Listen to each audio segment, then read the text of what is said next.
There's no audio. I see Sophie waving. Is it that we're not being heard? Can They're hear hearing you us now. now. Just hearing. Yeah, welcome back. But there again. Welcome back. We are here. And me here say things go on in the breakout room then. All right. So I know that room 1 had Doreen, Sophie, Renee. You can decide who will present there, or if anyone else that I have missed. Room 2 had Shadane and it had Susan Beadle. Maybe hint, one of you could. Room 3 had Renee Kitson and Kerry Chen. Room 4, Patrice and Camille were in that. Yes, Kerry, we know. Yeah. We're resolving. Thank you. Room 5 has Marvin and Kerry and Henry. You can decide who represent in those rooms. Yeah. So our YouTube audience, are we live again on YouTube? Kimberly? It's not good. We sent them over to here. They're supposed to be in the Zoom now. YouTube was having some technical difficulties and we will try and return to YouTube. But that link that was shared earlier on would not be available now. So if you're trying to connect via YouTube, you won't see that now. All right, so let us go, Blacker. Yeah, so we want to hear from to group 1. Group 1, yes. Room 1. All right, group 1 Room present. 1, a phone time for talk. Yes, are you hearing me? We are here. Sophie or Doreen? Sophie's Sophia. mic is open. Lee Quay go present It to is? room 1. Sophia. No. No? No, Can you room stop 4. doing that? Lee Queen will present. Camille wasn't in room 1. In No, room 1 was Sophia is Sophie speaking. and Can you hear Doreen. me? Now read what it is. It is so for room 1, Sophie and Doreen will be presenting. I don't know if studio is hearing us. That's the thing. Are you hearing?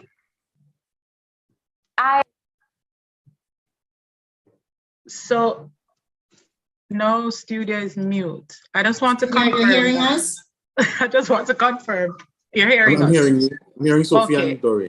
So Zoom is hearing, studio is hearing, everybody is hearing. Wonderful. All right, I will jump in and start. We had a fruitful discussion, and wherever I have left out anything, Doreen as well will come in. I just want to say that, yes, our groups thought the first thing we would need to do as a college is to look at what we mean when we say decolonizing, or as we learned today, the term uncolonizing. Who is a colonizer? What are those practices? What are the results of those practices? What's the history of the thing?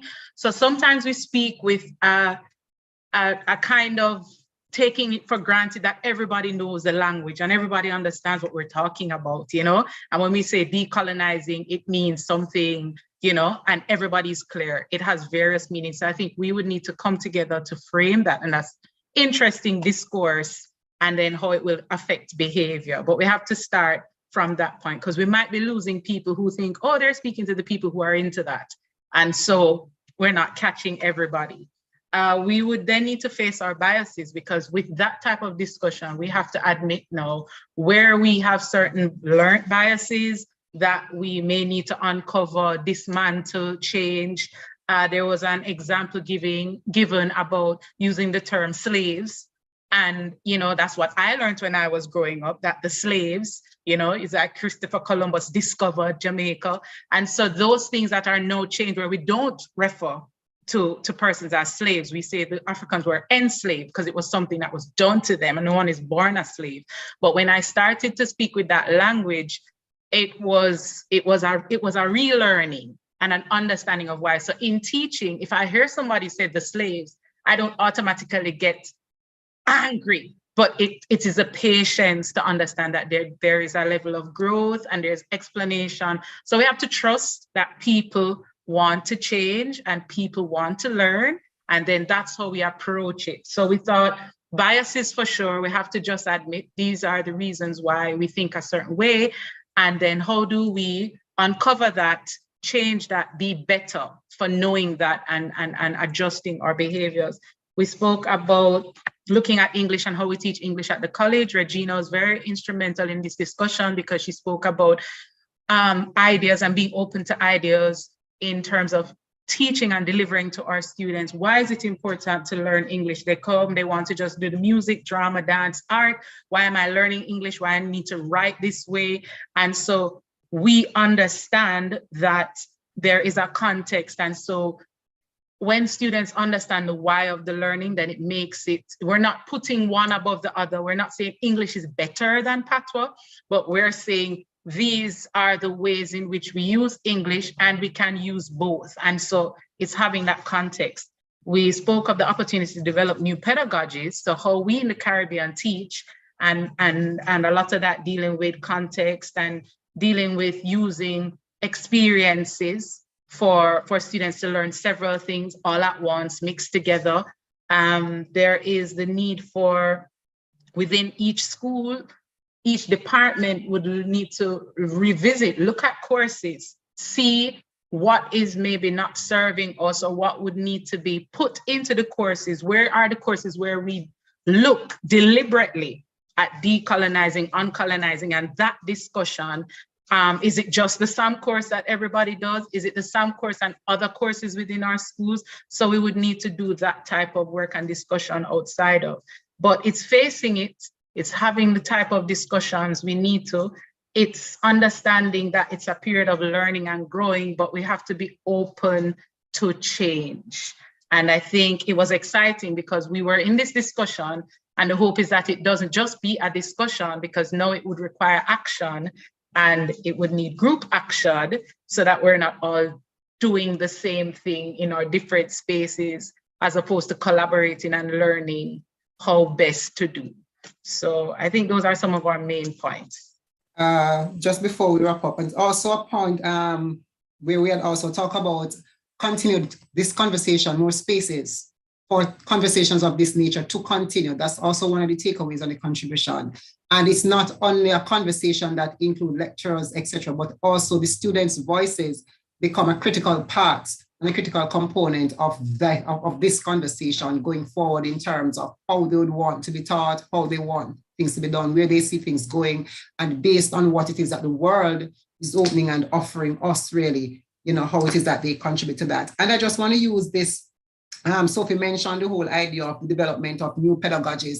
And colleagues, we're not necessarily saying we're going out on a limb and we're picking from something new, etc. Yeah, it's about looking at what it is that we've been doing and what it is that we've been doing differently. And I just want to quickly mention, for example, within the School of Drama, I know one of the things that Mr. George has been having conversation about, and it's still in its almost, and I don't want to call it an embryonic stage because it has been done, is how it is that we use plays to teach. So the main focus of the student work is for them to be able to engage with the literature for plays, and this is a main part of their training. But how do we use that which exists within this space to also teach them in other subject areas? So it's about how we pull out the pedagogy. So I'm just giving that as an example in terms of how it is that we are considering, or what we are considering to be development of new pedagogies.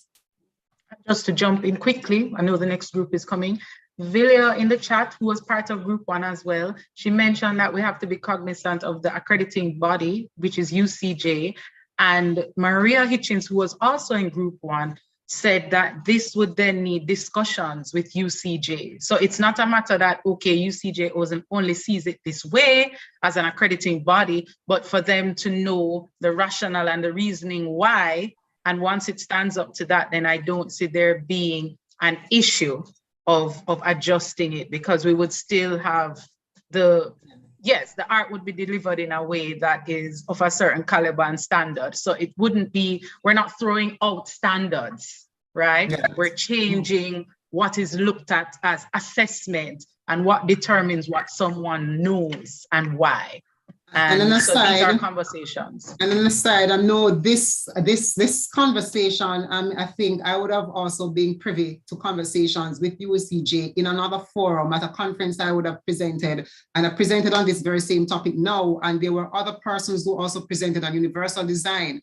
And a part of the conversation was that UCJ was quite open to having this kind of conversation going forward, because one of the things they put on the table is that once we're able to demonstrate and show to them that this is the way forward and how it is that the quality of the work will be maintained. It is not something that they are averse to. So yes, creating this space for open, for continued conversation would also include UCJ.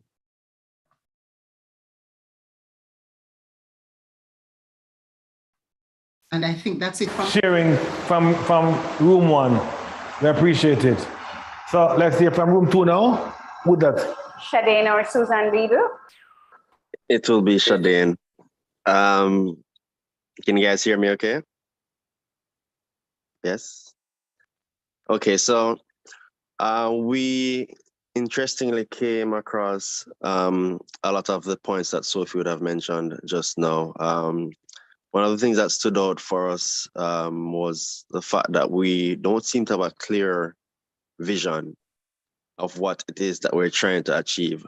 And I'm not saying that there's no one within the process that has that vision, but the vision has not been shared successfully to everyone so that we're all on the same page, right? So we are at a point now where we've been having this conversation for a while. And one of the things that one of the students mentioned is the fact that he's sitting in the room, he's listening to the discussion, he's engaged, but he just can't picture what we're trying to achieve. He cannot see the difference between what the system is like now and what we'd ideally like it to be. And it's something that I also relate with, because within the body as a college, I see where we struggle with our identity. We struggle with clearly presenting who we want to be to the outside world. So like for one person, you might see drama because that's what you gravitate towards. For one person, it's the arts, but there's no clear front coming from the college that says this is who we are, this is who we want to be, this is what we represent. And before we can really have the discussion in terms of what do we want to remove, what do we want to add, what are the things that we want to change, we have to understand what it is that we are truly trying to achieve. Because without that guiding vision, we are going to be just doing our own thing. As Sophie would have said, you have one school that has one interpretation and they're trying to achieve that, but there's no consensus within the body. So for me, one of the things that also stood out is when we say we want to decolonize. And Sophie rightfully mentioned that we need to define that. We need to start by defining what that means, because we cannot just put that term out there. It sounds good, but what does it truly mean? And are we then saying that we are going to take certain aspects of our history and eliminate it completely because we disagree with that, or I personally disagree with that, because it's resulted in who we are today. So the conversation really needs to start there. I would really like for, as Group 1 said, or Room 1 said, for the forum to be there for us to first decide on what that even means. We've been having this conversation for a while, and we're not making any progress because while we're interested in change, it's not clear what the change that we're trying to have is. One of the other things that really stood out for us is that the different schools are still operating as different schools. So for me, one of the things that I enjoy the most within the school year, I always look forward to it, is grad production. I look forward to graduation. It's very exciting. I see different elements from the different schools and everybody coming together and working together, but it only happens at that point in time. And at that point in time, it's also only shared to a select few, the graduates and their family and the faculty that are present. For something that's so impactful, we keep on saying we want to do things together. But our calendar is filled with things that are separate and conflicting, and we only have so much time within a given day. So it doesn't matter how many emails we want to send out. It doesn't matter how many memos we want to send. Persons will get tired. We really, really, from everything that was said in the group, I don't want to repeat anything that Sophie had said because we also shared those sentiments. We agreed. But I just want to add this point. We really need to sit down and think about how we are going to actually not only speak about it and continue the discussion, but start putting things into action. Start creating administratively a process or a system that will allow us to actually achieve these wonderful things that we're talking about. Because it's one thing to say, oh, we want to do more things together. There's only so many hours in the day. We need to be realistic. And the sooner we can get students to have that type of integration, like one of the students was saying, he used to have friends in different schools and then COVID happened. And now he doesn't have as many friends in the schools anymore. And he really wants to go back to have that connectivity, especially coming from high school where the arts were closely connected. We don't have that here. And for our students to have to try and go out of the way to navigate socially and try and find friends because it's so difficult, they have to like come over to the school of dance and like walk around and people are looking at them strange, like, what is that young man doing over here? There's no deliberate system put in place to ensure that we intermingle and we leave the space with something more than what we could have just gone to any dance school to get or to any music school to get. I feel like we have the opportunity to have our students and even our faculty to leave enriched, to be exposed to something that they didn't even know was beautiful and they can fall in love with, but we do not take advantage of that. We're so focused on ourselves within our own spaces and this pressure to produce and to present and to show that, okay, within the School of Dance, we are working, we're doing things and we have all of these things going on. We are doing all of this, and that pressure also means that we don't have the time to think about anyone else. We don't have the time to think about what we can do together because, again, the system puts us in a position where if we are not putting on a certain number of productions, if we're not doing a certain number of things for the year, it seems as if we are not a functional part of the system. Sometimes we need some time to just take a break and appreciate someone else's work. And I feel like if we really consider that, they will have a lot more value in the productions that we have, and those productions will get a lot more support. It's not always more is better. Sometimes we just For need a sharing, you have said a lot, and while you were speaking, a number of messages were being placed in the chat. The question Kamina asked earlier on is, what is colonization? We should consider that. Consider that colonization is conquest. And in what context are we speaking here? I saw Beadle saying, we'd have to go up a little bit. The question, what it mean to you?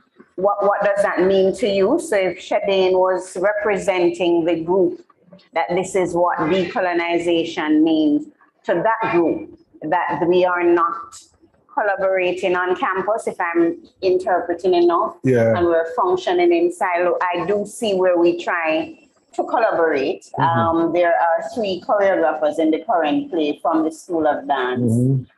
There is someone from STEEP, Mr. Jones does the voice. Yeah. We have 2 directors instead of 1. So perhaps more of that kind of model.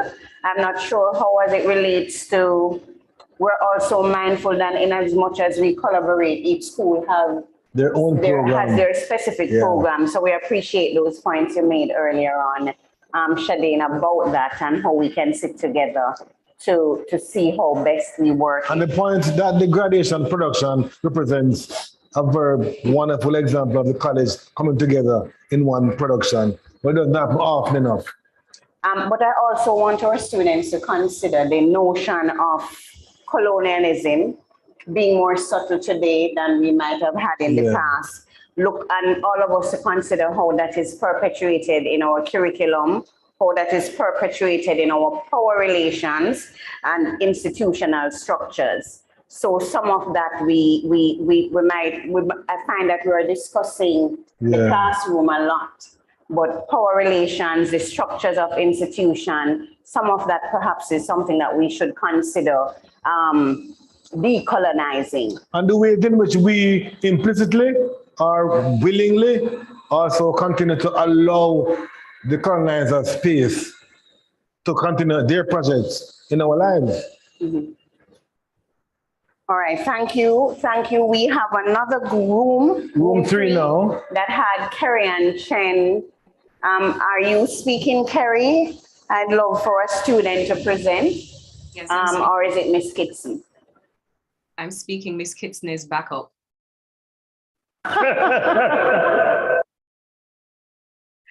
Okay, so our group had a mixture of educators and students, and we were privileged to have an educator who said that she has been with the college since the 1970s. And that kickstarted the conversation because according to her, it's interesting just how persistent the colonial ethos is, because she remembers being part of conversations in the 70s that centered around decolonizing education. And yet in 2022, here we are really still having these conversations. And, that was a concern. And so the recommendation from her was really that if the college is serious about decolonizing education within the arts, that a committee ought to be established that comprises of lecturers and students, just all stakeholders really, to unpack the what and the how of going about really decolonizing the curriculum, specifically with the arts. And that's where we started. There was another concern about, more generally, about the fact that art in general isn't influencing mainstream activities in the ways that it does in other spaces. An example is given about Barbados, where Rihanna was recently named a national heroine. And the specific recommendation with regards to the college was that the college could embark on research to assess the relevance of their programs and to see how it is that the programs can be brought into alignment with national sociocultural development needs. There was another concern coming from a student that the course contents for the most part seem detached from lived art experiences, and that a recommendation would be for more immersion into cultural connections. And one very specific recommendations was that field trips into spaces of cultural significance could be organized and or cultural visits from cultural organizations, small cultural bodies could be organized for the purpose of just exposure to these lived experiences and not something that's just living on paper or living in the classroom.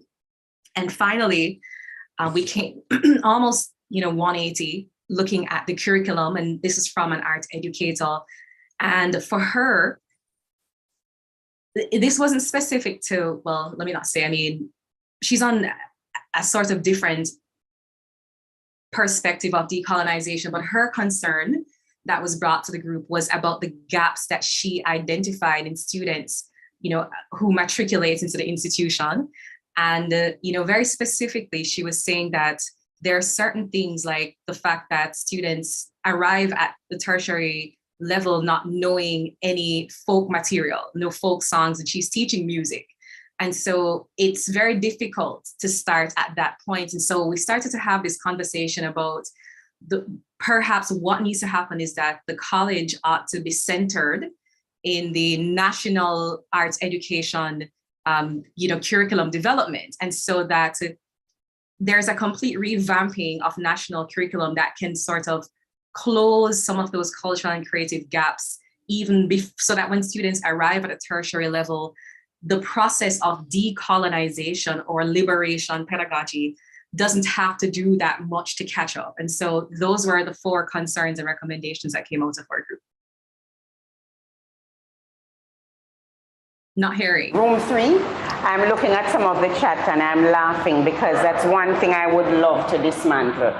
The notion that we were better than, or the generation before offered more than the one now is offering. Every generation blames the one before. The future. So when I see some of the chat, Villiers, I think that we really ought to unlearn some of the things that we've learned and consider some of what is being shared here. There were some comments earlier on in the chat, but I can't see Can it you roll back up anymore. the chat? Roll the sea away. But thanks, room 3. Oh, I don't know why Antia block out the no reply. I completely agree. As one of the owners of the no reply, I agree that no reply is really not encouraging conversation. And we ought to fix that. Work in progress. Thank you so much. Whoever's controlling the chat. No. It's not you. So let's go to Room 4. 4. I know that Susan, is it Susan Leaquey? Yes. Hello, Yes. everyone. Yes, I can go ahead. You can hear me? Okay. All right. So group 4, our discussion started with feedback about the college's philosophical position and looking at decolonization and how the definition of the prefix needs to be anchored in our identity. Pretty much what the other groups have been saying in terms of we need to know what it means to us. What does decolonization mean for us? What does it mean to us? What does it look like in our program? My camera is on. Yeah, what does it look like for our curriculum, our program, our outputs, how we deliver our lessons, how we deliver our curriculum, our teaching. We also discussed, what is our capacity to deliver adult education and the kinds of adult education, the courses that we want to promote and present to the world pretty much. How we recruit and orient staff, what is it about that we need to decolonize? Look at our relationships surrounding inclusiveness, diversity, and equity, where we look at class, gender, race, bias, and also how our research responsiveness to Black issues that happen around the world, as a college, what do we respond to? Why don't we respond, where we could, discussions about that, considerations for that. Another comment is using love as a pedagogic approach to our teaching and reach out to institutions doing the same work. Those are the kind of partnerships that we need to have and shape ourselves through this pedagogy of love. Documentation of our practice as research, very important. I know that we've pretty much been doing that now. And now is a great time with access to technology where we can share this with the world and let them know what exactly we are doing in terms of our identity in decolonizing education. And we had a student response and a position. She was concerned, and we thought this was a very profound consideration. She was concerned about the risks that artists take and the acceptance of ideas and freedom of expression in a safe place. And this whole world of, the artist being able to express and be in a safe environment in which to do so. And a response to that, sorry. A response to that from Ms. Kwamina, is that there is a reward in the risk-taking because in that tension, that's when our creativity evolves. So that's what we discussed in group 4. I'm sorry for all the interruptions. So any comments, anything that you want to expand on in terms of what I said? And of course, the forum, yes, there needs to be an extended forum for us to have these further discussions. Susan, the teacher. You're welcome. Any comments? And we encourage, hi Mila on YouTube.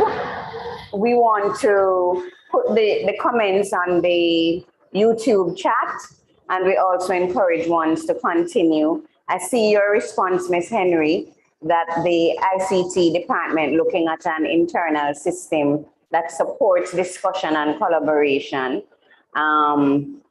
More to come.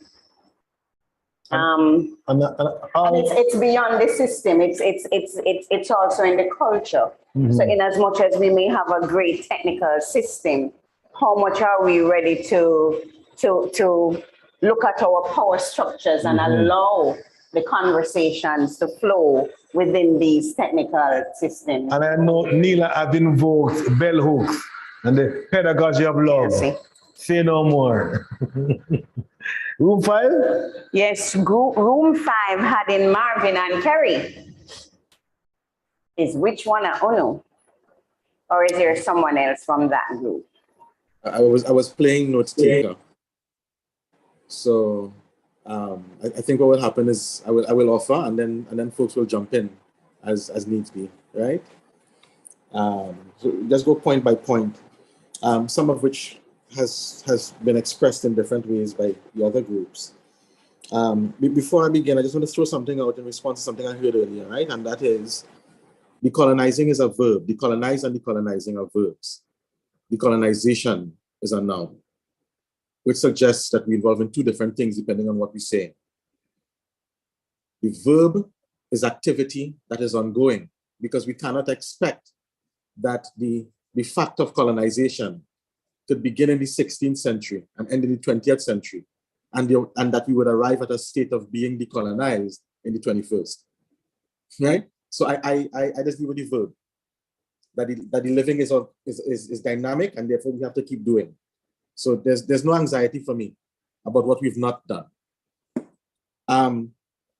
One, that we are looking for greater inter-school collaboration, which has already been expressed. But to expand on it, is that the inter-school collaboration is not only about interdisciplinarity, which we also see as critical, but about understanding and making contact with what the intelligences are inside, which is not an act of insularity, nor is it an act of xenophobia. It is an attempt to recognize the skills and competencies that might exist inside. Because what was being said in the group is that we don't necessarily know what is here. Two is, for the students are asking for while we search for the better frame, for what might be called collaborative capstones or collaborative creative capstones, rather than independent study. That there has to be scope for a student at the School of Dance to meet and work with a student at the School of Drama and Music, right? And arrive at a final project that is meaningful research and meaningful as a final year student project, especially at an arts college that brings disciplines together in the way that we do. Collaborative capstones, right? It's a phrase that we are using now at the School of Drama to trouble the idea of independent study. And I'm offering it here not because it is right, but because it's the only language I have available to describe what the student was describing in the conversation. Capstone, the first one, capstone, not capsule, capstone, like final project, right? Next is that to arrive at all these things that we're dreaming up, there has to be a way to open up the timetable so that students can move freely across disciplines and across schools to arrive at the kind of collaboration that we're seeking. 4 or 5 or 6 is that there's a need for us to re-examine the ideologies or philosophies that inform the current context and to unearth whatever that new ideologies or philosophies might be for the sake of arriving at a pedagogy of our now. 7 or 6, because I lose count, is the business of entrepreneurship. And this is just me adding something onto it, is that we also have to accept that entrepreneurship is not something alien to artists, right? Something I try to say a lot with our students. The fact of taking risks is entrepreneurial, and we have to find ways of reinforcing in the minds of our students that what we do is already entrepreneurial. We are not trying to find entrepreneurship. We are entrepreneurs. In fact, modern entrepreneurship pedagogy is based on the learnings of what artists have been doing. That's a fact. That's why places like Google and Apple and so on are organized in the way that they are, their offices, everything. It's based on what we have been doing and struggling to do with very little that has now informed the pedagogy of business and business practices for major corporations. And there's reading and writing about that we could find. So entrepreneurship, right? Right?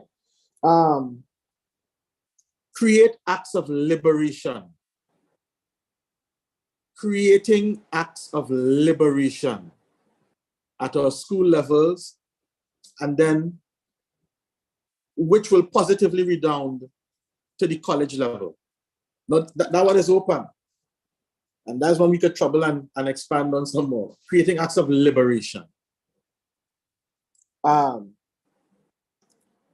Students, again, the college and its programming as a space for self-discovery rather than solely imparting a curriculum. That is to say, for example, I come in and I'm trying to offer as best as I can what the students said. I come into this college and I go to the School of Arts Management, but I have competencies or some talents in drawing, and I have some movement, some kinesthetic intelligence. Then my time at this college has to be a place, not simply for me to pursue arts management, which is probably going to guide my career, but it has to be an opportunity for me to discover in myself what my tendencies are. And that's separate and apart from interdisciplinarity and collaboration. That is self-discovery. How do I come to know myself? Because the space enables my own discovery of what my tendencies are. That's what the students are asking for. And the last offering from one of the students in the group, was the business about culture as central to all of our doings. Because she's asking, how can the college create another big name? Another, right? Another Marcus Garvey, another Bob Marley, another, and so on and so on. And I promised her that I'll try to respond to it, to find a frame for it, because we're running out of time. So there are two things in there. One is patience and finding out. And by patience and finding out, it is alluding to the fact that we also have to come to terms with the fact that decolonizing and talking about decolonizing and trying to have a conversation on it is not new, but in fact an ongoing exercise. That's why the verb is important and not the noun. And that because it is ongoing, we have to tap into what has already been done so that we become au fait with what we need to do to move into the future. In other words, Blackard telling us about what happened below the tree of life to allow for dub poetry to flourish in this place is the recognition of an action of decolonizing that has already happened on this ground. But we have to know that so we can do the next thing. So we have to be patient with ourselves and find out what we have already done. That's part one. And the part two of it is exploring schools in as opposed to in schools. And schools in is a concept that comes from sociologist, economist Lloyd Best, who used to work alongside George Beckford, the Jamaican economist and sociologist. And the schools in concept is something he pegged to something called schools in pan, which was a concept he offered to Trinidad because Trinidad has a steel pan, which is the only musical instrument invented in the 20th century, and it's indigenous. And what we probably got wrong, what we developed was a system called pan in schools. So every school have a pan, right? You can play pan, right? You can learn to play pan. But he wasn't talking about that necessarily. What he had was schools in pan, not pan in schools. Because schools in pan is a concept that grounds us in the idea of what are all the intelligences and competencies that can be learned because we engage in learning in the indigenous way that is taught to us by going into a pan yard. One of which is learning to play pan, one of which is learning music. There are others.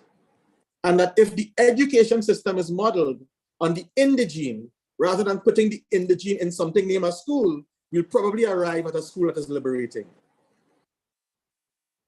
And perhaps I hope student, I don't want to call your name because that's not the point, right? That in explaining it and framing what you said about culture helps to articulate what I think you were trying to say. Yes, The it does. centrality of culture. The Yes, it centrality does. of culture in all that we do. Right? Yeah. And Um, I'll can you stop hear there me? because I think yeah, man, I'm hearing you. I'm hearing you. You can hear me? Yes, it does. It does. And you've asked to share, in essence, what I was trying to explain. I just want to share in the meeting while everyone is listening an article written by The Economist, August 3rd, 2021. I want to share it in extension to what you've already shared. And the article is entitled, Why Satan Should Chair Your Meetings. No, don't laugh. I want to share this because we're having a meeting here. We're having a meeting here about our school and how we want to impact the world. Gonna read the whole article? No. I'm sharing the article for all of us. She's offering the point. She's offering the point. All of us should go and read that article. Because when we finish today with this meeting and with all the schools and with all the heads of department, we don't want just a meeting. We want results. We want change. And we want to wake up, not just us, because we are aware, but we want to wake up the nation, and we want to make changes, and we want to produce people who are going to bring purpose and make these changes in our society. Because as a student, I am disturbed that nobody's talking about the currency that, you know, has been falling. It's not just about culture and us, it's just about our socioeconomic changes that happen in the society right now. Things are happening and there's no Marcus Garvey. Should Edna be produced in the next Marcus Garvey? And if we are, where is our next Marcus Garvey? Who are we producing to take on the changes in the society? The question is, we're here having this meeting, but are we doing the do? And this article definitely speaks to not to us speaking about things, but we're not making any change. And I just want to quote something here in the article that says, despite their centrality to modern life, few of us have a good word to say about meetings. Surveys suggest we consider at least half the ones. Sorry, let me start over.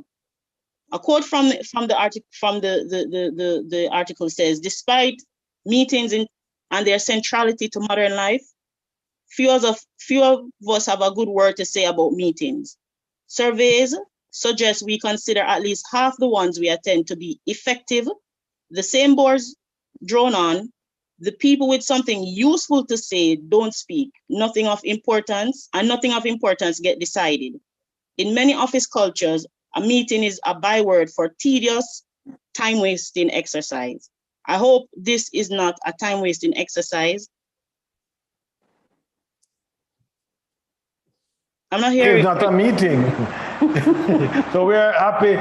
Thank you for that, Kedin. And thank you all the groups. I'm looking at Anthony to see. Did Marvin finish though? That was the last point. Kedin is driving it home.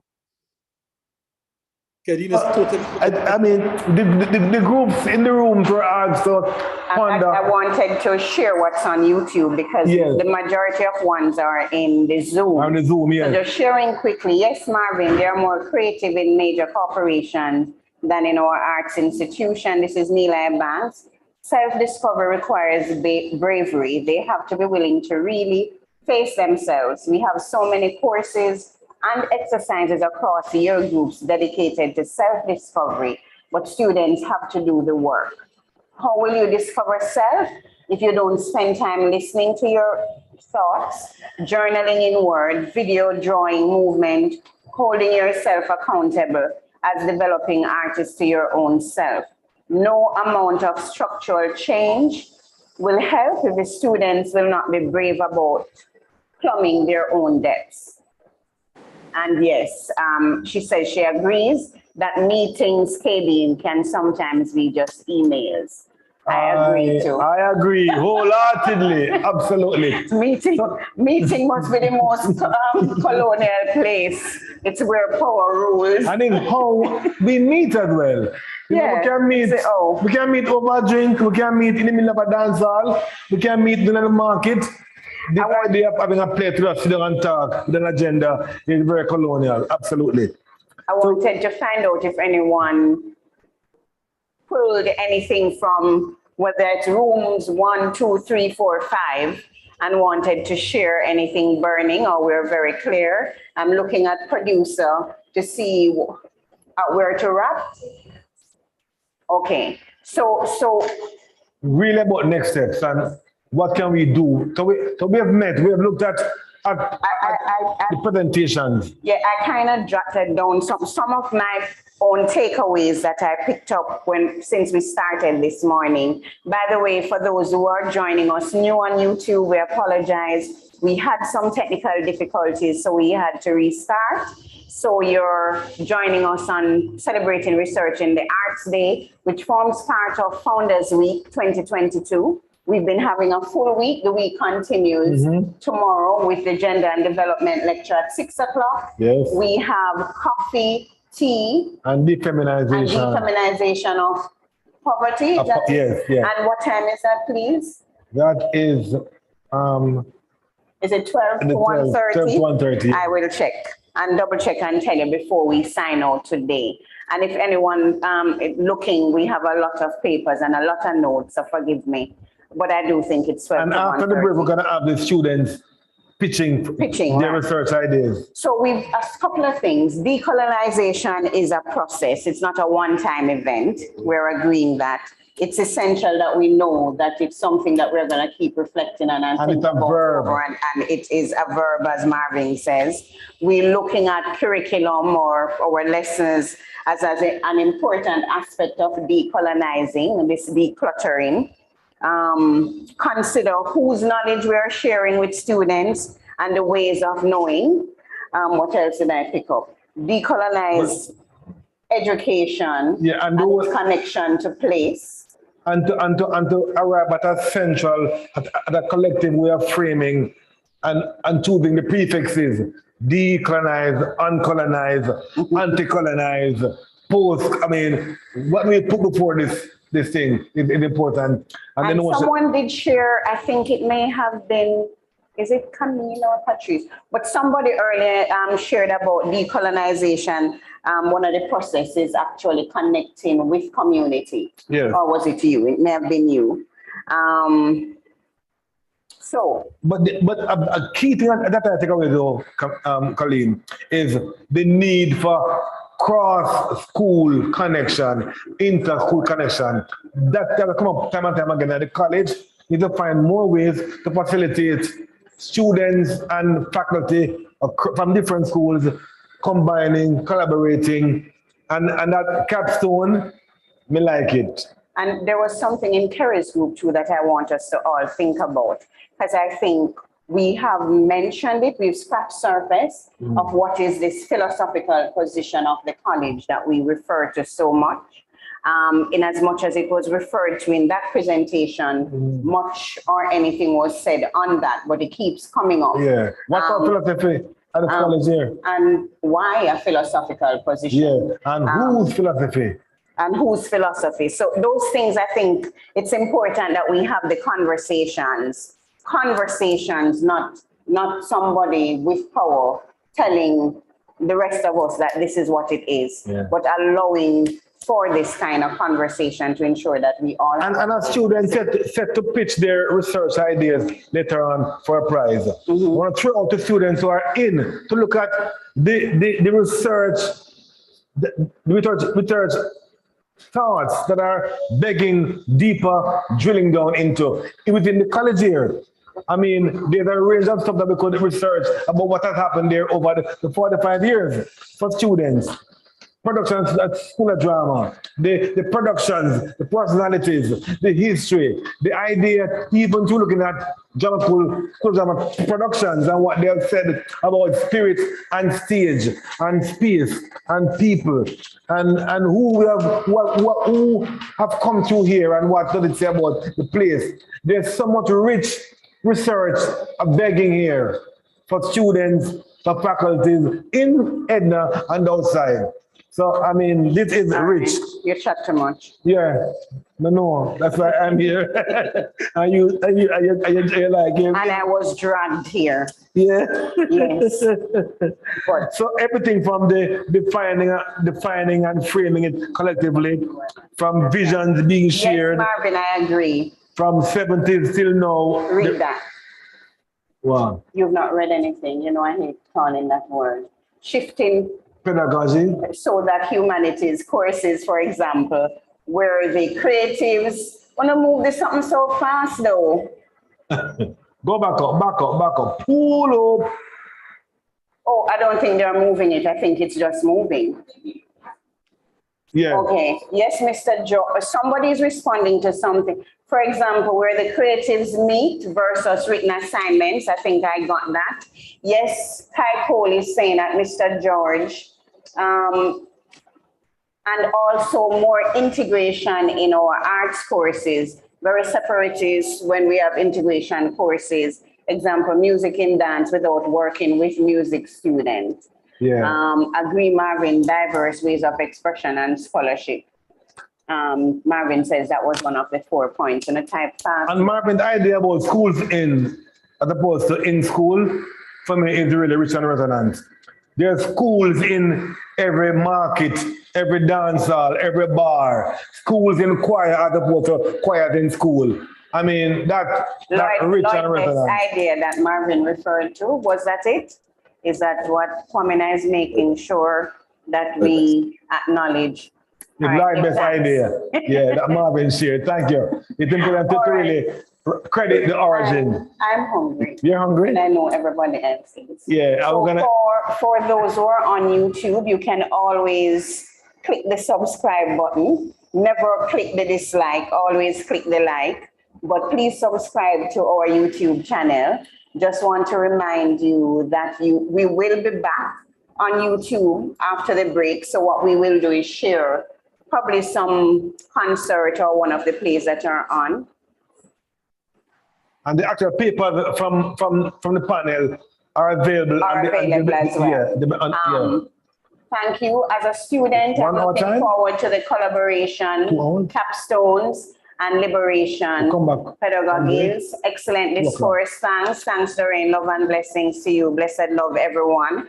Remember, we return at 2 p.m. for 2 hours. Students will speak in their 5-minute pitch challenge.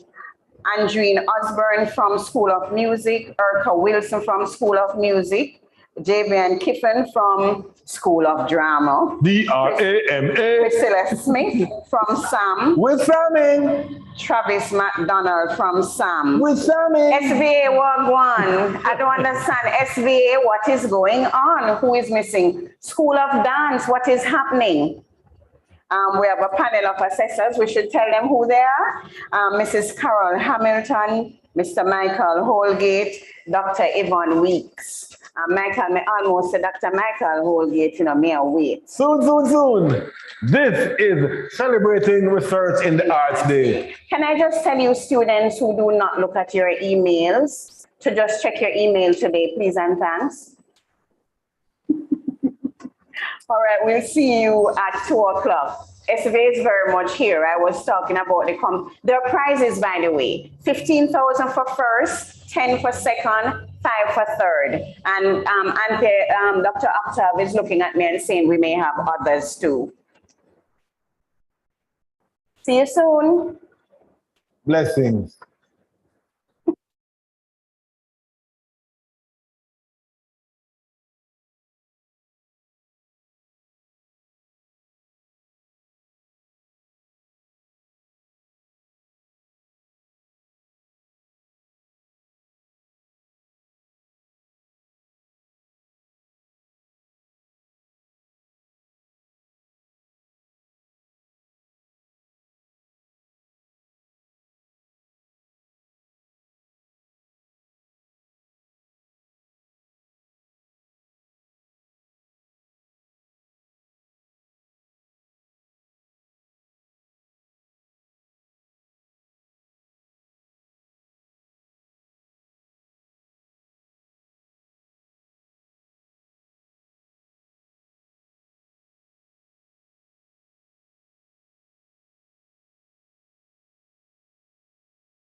So my first now will be what we have done. And then I will do it again.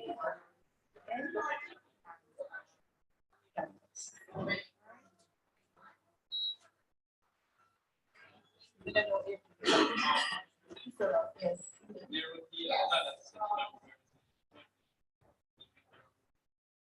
Yes. So they're going to go to break out room. And one of the done, they will go to the prayer. And then when you come back, Good afternoon.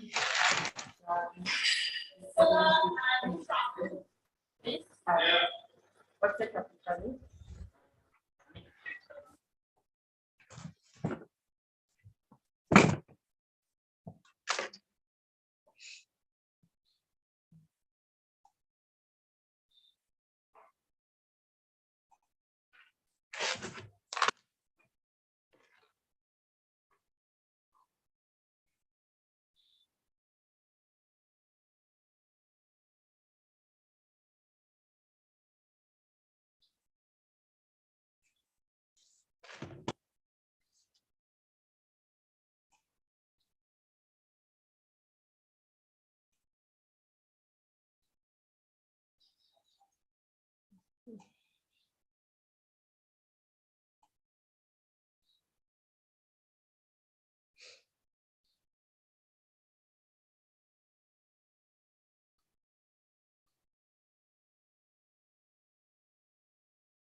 Hi, Elaine. Has to be quick. I'm teaching. Tommy.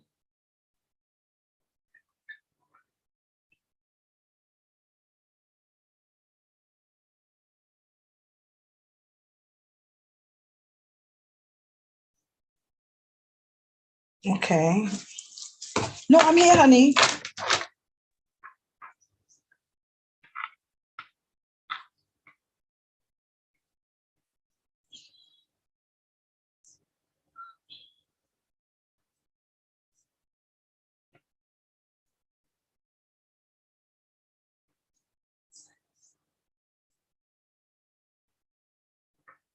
Okay.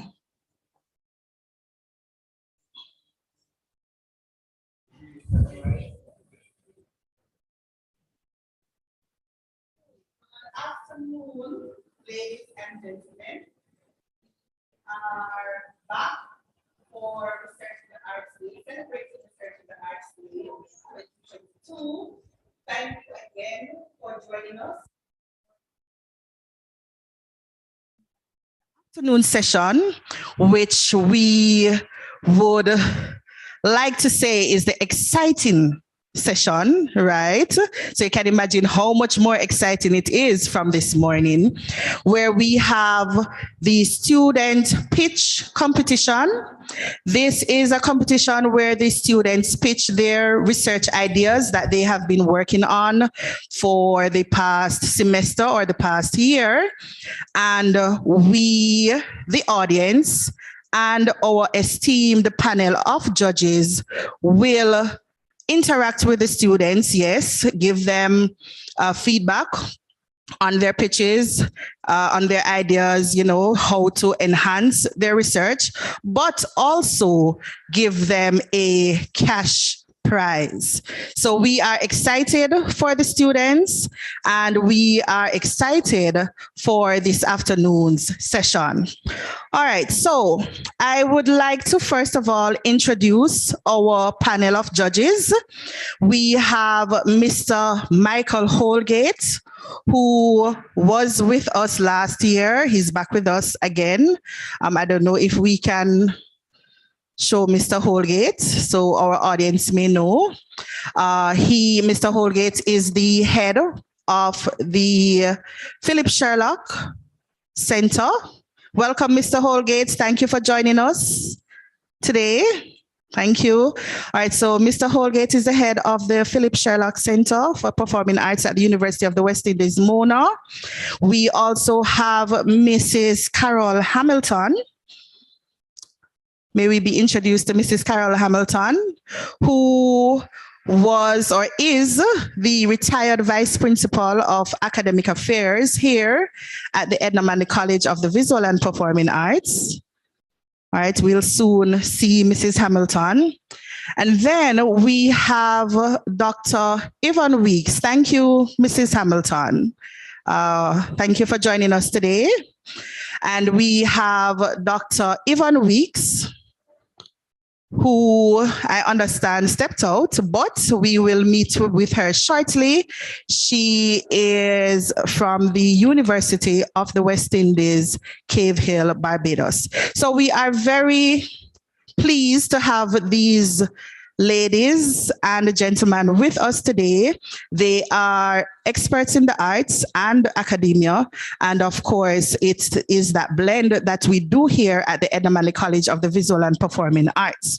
So now I'm going to move on to introducing the students in the pitch competition. I first of all want to congratulate these students because their research were recommended because they have done such good jobs in their lead up to the research and the research process. Their methods of data collection, their write-up of the projects, the idea that they had on a whole was very interesting. And so I would like to introduce the 6 students. I will start with the students from the School of Music, Miss Adrienne Osborne. And while I do that, I will also tell you what their topics are. So we have Miss Adrienne Osborne from the School of Music, and her topic is looking an investigation on the use of Kodali and ORF methods and their influence on the attention span of students in the music classroom. That's Miss Adrienne Osborne. Then we have Miss Erica Wilson. Her topic will be looking at the use and relevance of TikTok in the online music classroom. And as you can assume from these two topics, these students are training music educators.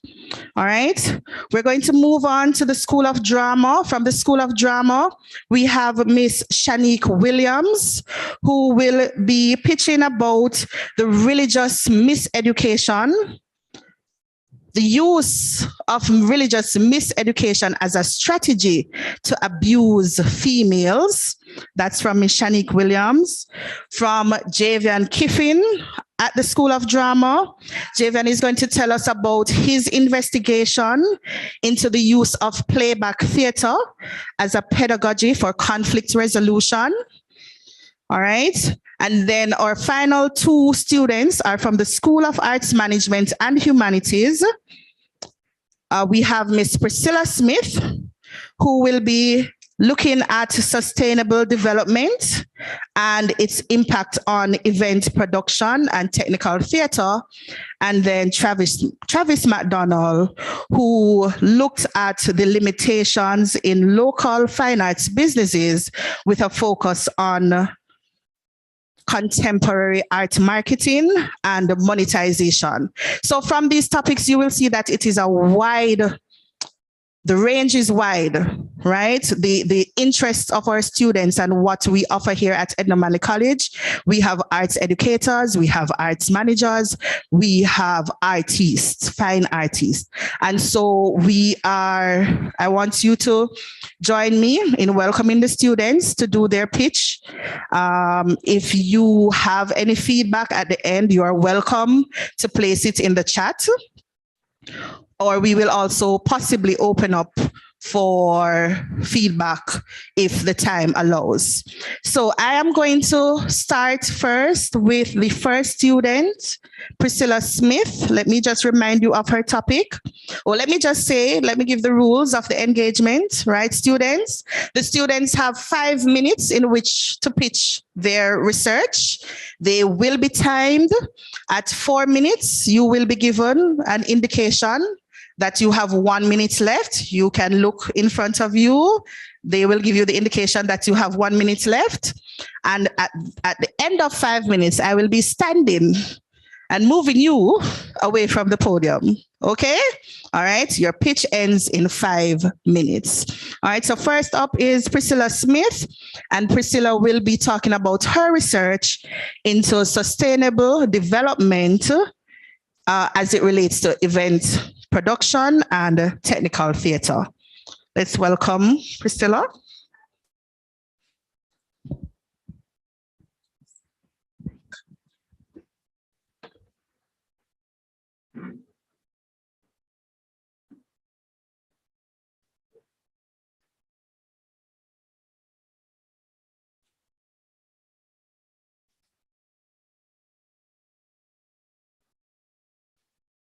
Hi, good afternoon. Thank you for having me. Jamaica, address 18 degrees north, 77 degrees west. Title, one of the greatest cultural and creative powerhouses in the world.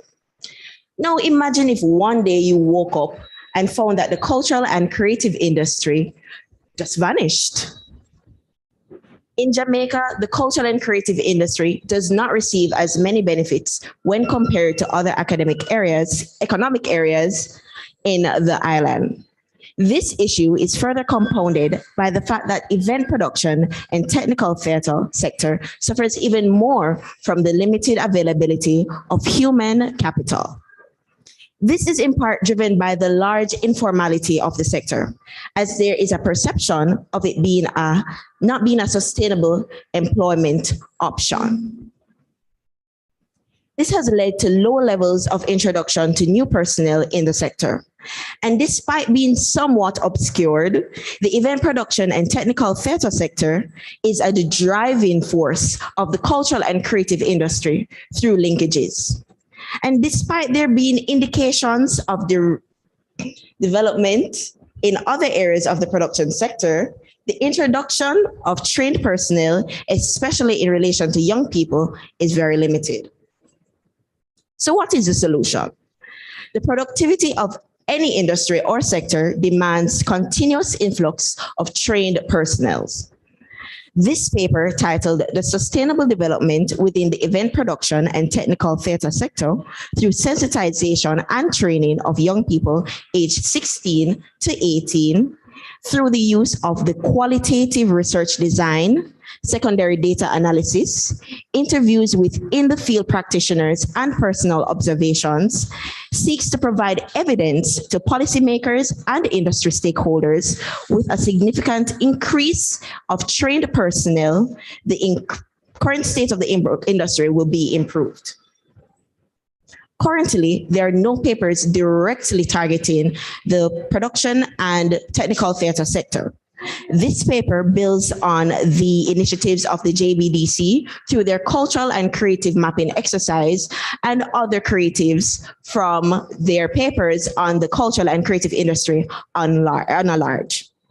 The result is aimed to reposition and realign the event production and creative industry to the goals outlined in the Vision 2030 plan.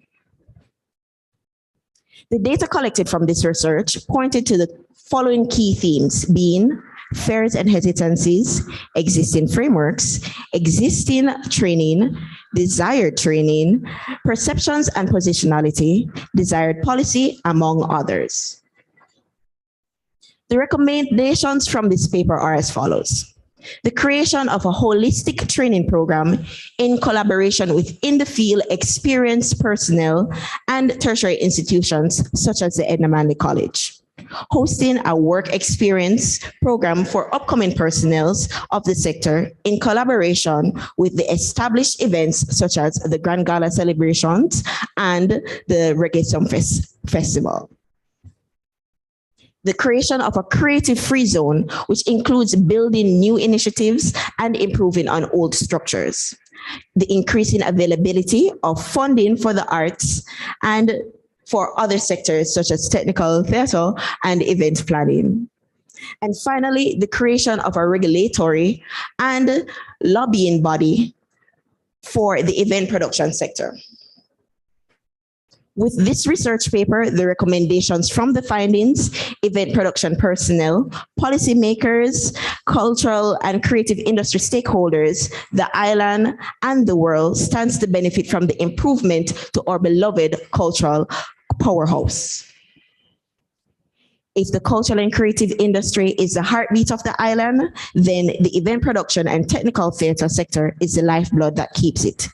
In closing, I encourage you to give support to the technical theatre and event production so we can not just exist, but thrive. Thank you very much.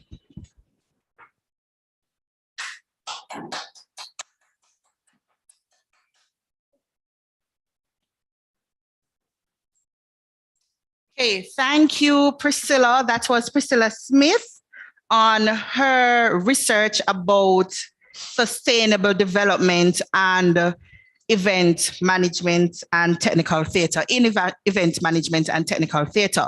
Just want to check in with my judges, Mr. Holgate, Dr. Weeks, and Mrs. Hamilton. You were able to hear clearly? You could just say something in the chat. Okay, I heard clearly, but yes, okay. Great, good. Dr. Weeks says, excellent. Yes, I did. Mrs. Hamilton, great. All right, so without further delay, we are going to move on to our second presenter, Ms. Erica Wilson. And Erica is a training music educator in final year, and she will be presenting on the use of TikTok in the online music classroom. Erica?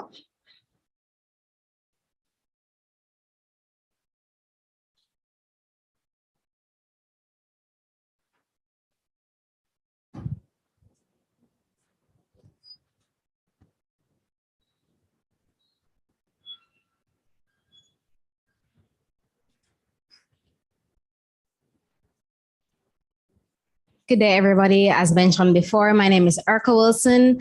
I am a final year Bachelor's of Music Education major.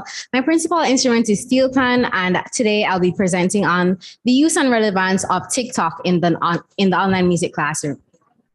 In recent times, the world has seen an abrupt shift in the way people interact, socialize, and go about their day-to-day lives.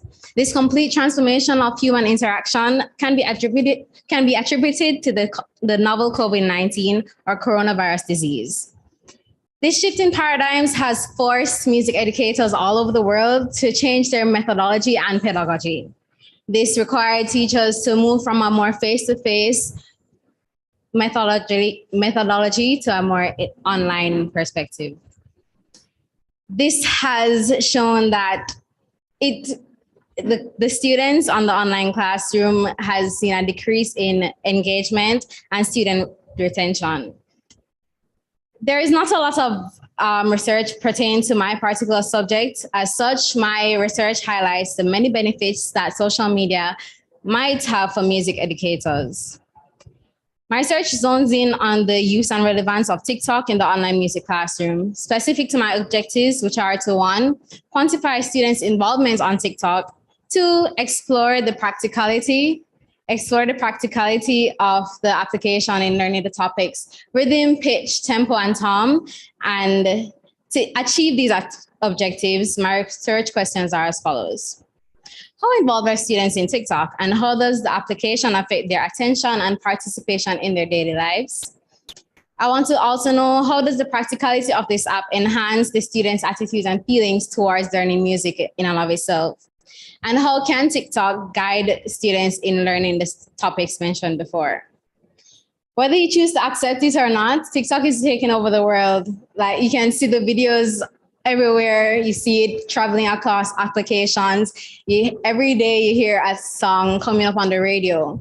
The students are already paying attention to a screen, but it might not be the screen that we want them to be paying attention to. On their cellular devices. So what can we do about this? How can we make the change? How can we use the tools that students already are using to teach them what we want to teach them? Whether you choose to believe it or not, the clock won't stop. So it's better you get on the TikTok. All right, thank you.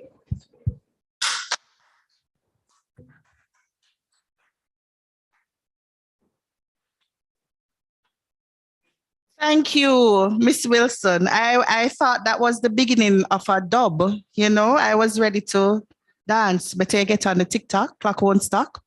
All right. All right. Thank you, Urka. All right. So we are going to move on to our third presenter, who is not on set with us, but will join us via Zoom.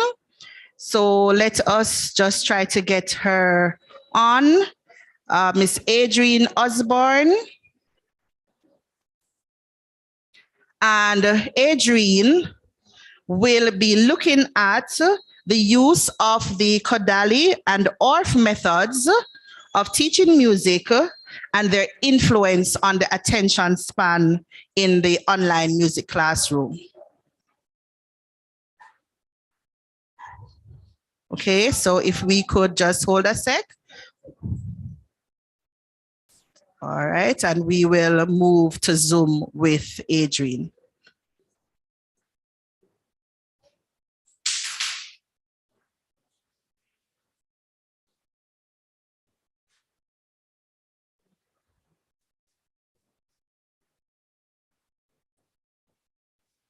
All right, so looking at the chat, we have Miss Beadle talking about, commenting on the collaboration between drama and arts management. Yes, thank you. One of my students says it's already happening. All right.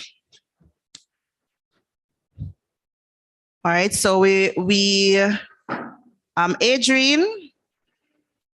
we know you're there, but we are going to move on just a bit, right? I'm seeing Adrienne, she's right at, okay. All right, so we are going to move on with who is on next, who is Shanique. Shanique Williams is from the School of Drama, and she is going to pitch about the religious miseducation being used as a strategy to abuse females. All right, so we are going to hear from Shanique now. Shanique, and we will sort out Adrienne to present next. Right, so Shanique, please.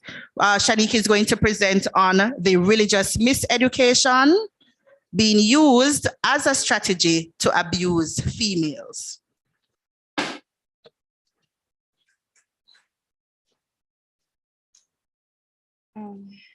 Good afternoon, everyone.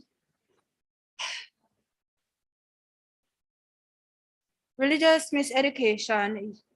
Oh, I'm sorry.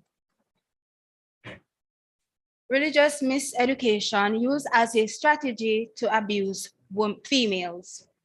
The aim of this research is to inquire how religion is used as a strategy to abuse women by identifying the biblical dogmas in comparison to biblical truths as a means of strengthening the female's psychological health and behavioral functions. Difference between biblical dogma and biblical truth.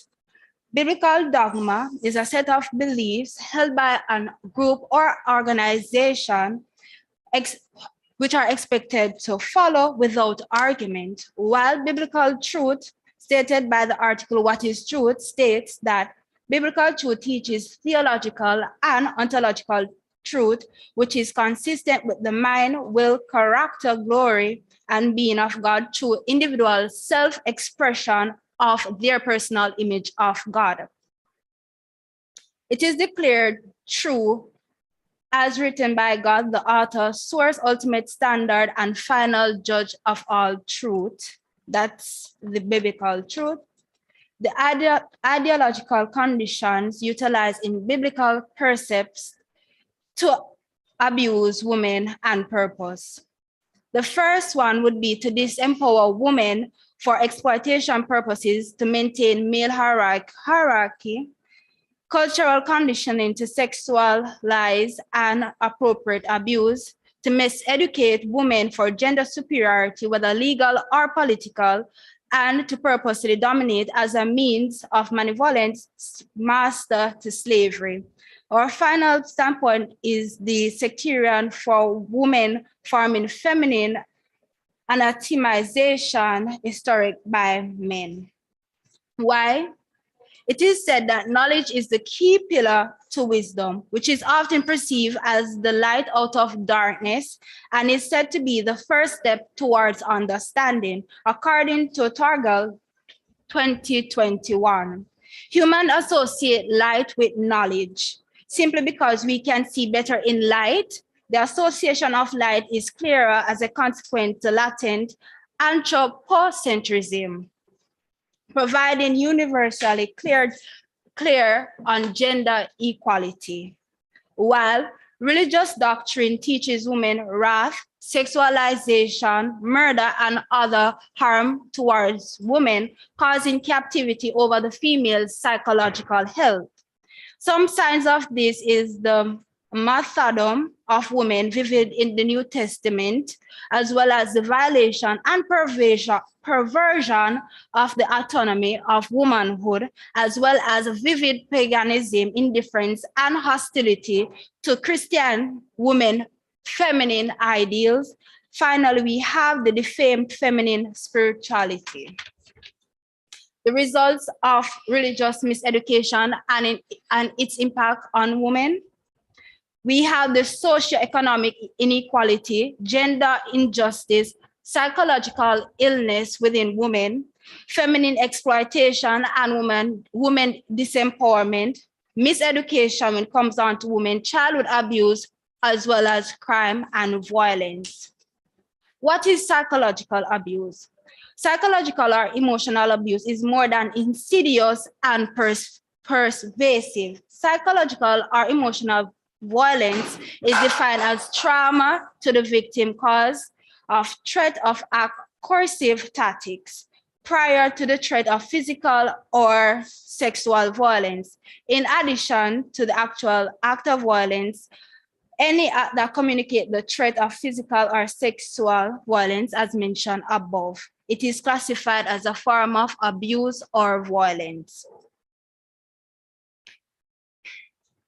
It is also some observational things that you can observe within these women is depression, obsessive, post-traumatic symptoms. You can notice a lot of exaggeration, etc. My research question is, how might religion impact the female psychological health? The significance of it is to liberate women theoretically for female empowerment in the Caribbean and widespread through using proper biblical teachings and counsel. The methodology which will be used is an ethnographic qualitative research approach. Thank you.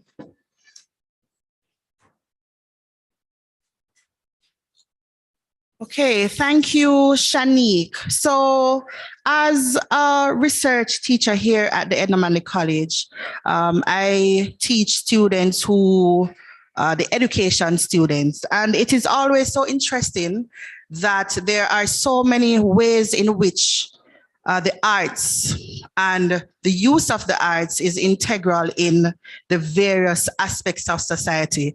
We have the arts educators now doing research on how to use or to use the arts online, right? The practicality of teaching the arts online and the use of the arts to look at issues of depression, you know, coming out of COVID, the isolation of COVID, etc. So it's very interesting, these research topics that are coming out. We are going to move on to Adrienne, who will be presenting online, right? Adrienne, could you please open your camera? All right, and Adrienne's topic is the use of the Kodali and ORF methods to influence the attention span of students in the online music classroom. Adrienne, we're not seeing you. Please open your camera.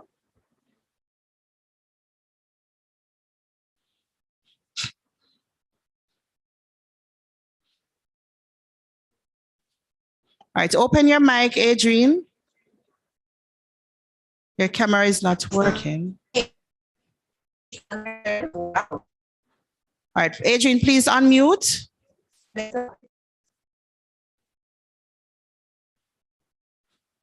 All right, so we're still having some technical difficulties with Adrienne. And as such, we are going to move on while we try to address that. All right, so we're moving on to our next student on set, Mr. Travis McDonald. And Travis is from the School of Arts Management. And Travis's topic is looking at the limitations in local fine arts businesses, looking at contemporary art marketing and the monetization of such. Travis, you have 5 minutes.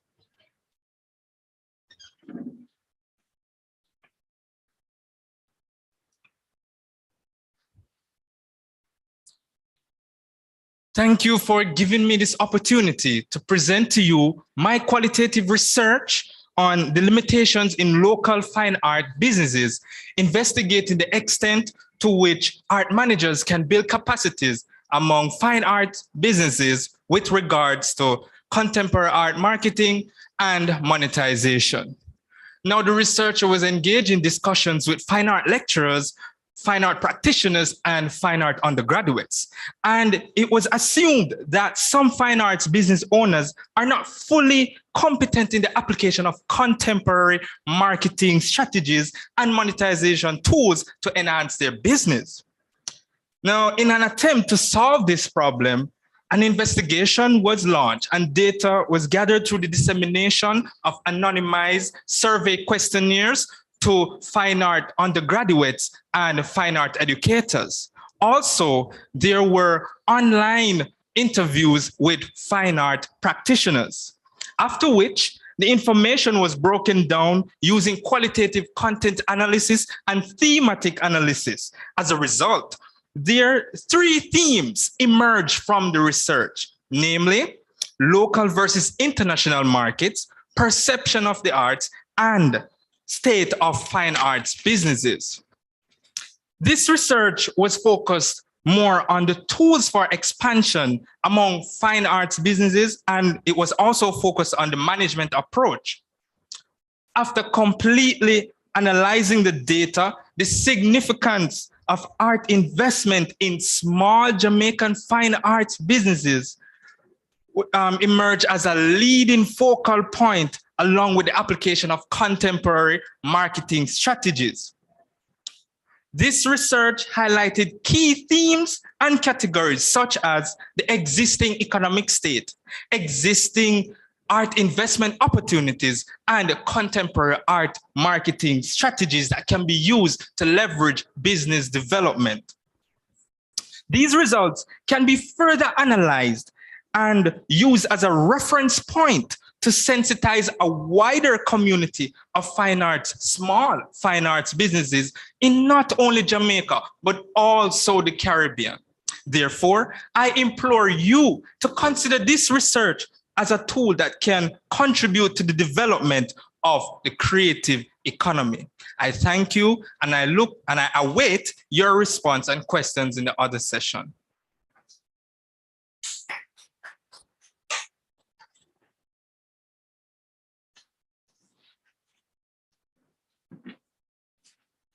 Thank you. All right, that was a pitch.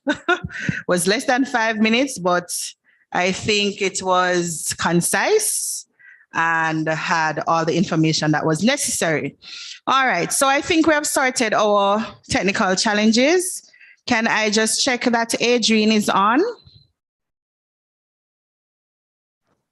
right, so these 2 final presentations will be via online.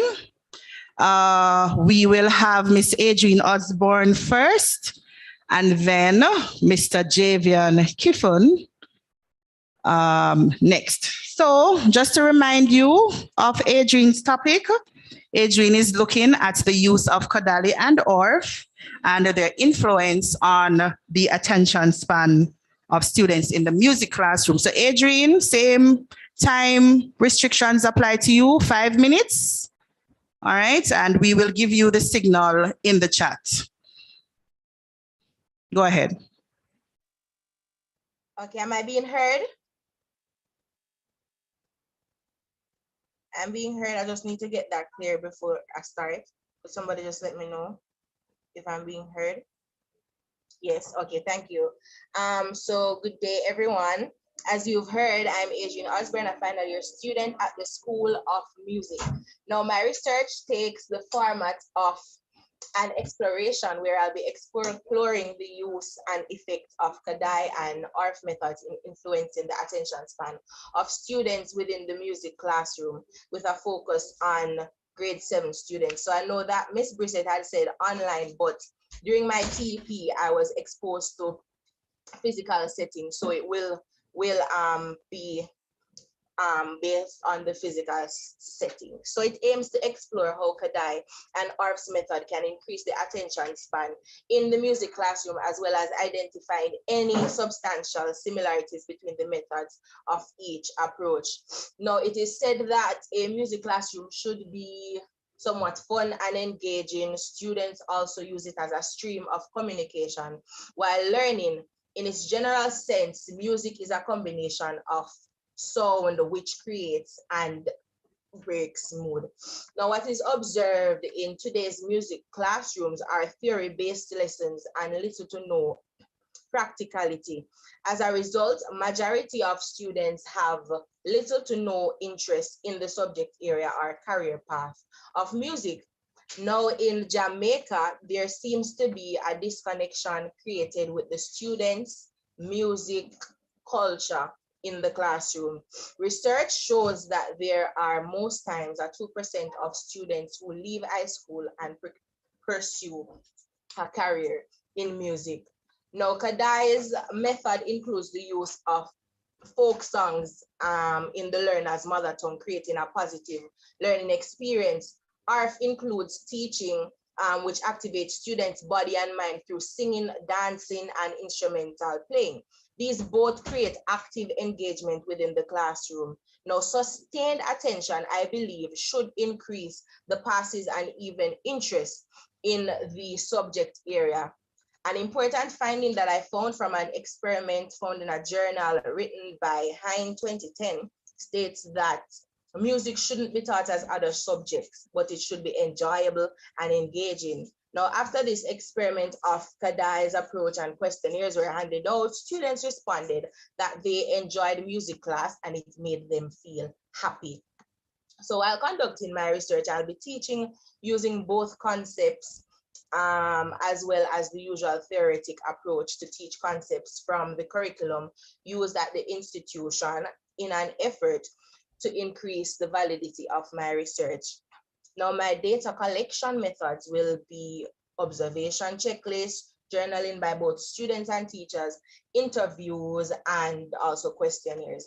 I really hope that this, with this research, I would have garnered the use of pedagogic approaches discussed would influence the music classroom positively.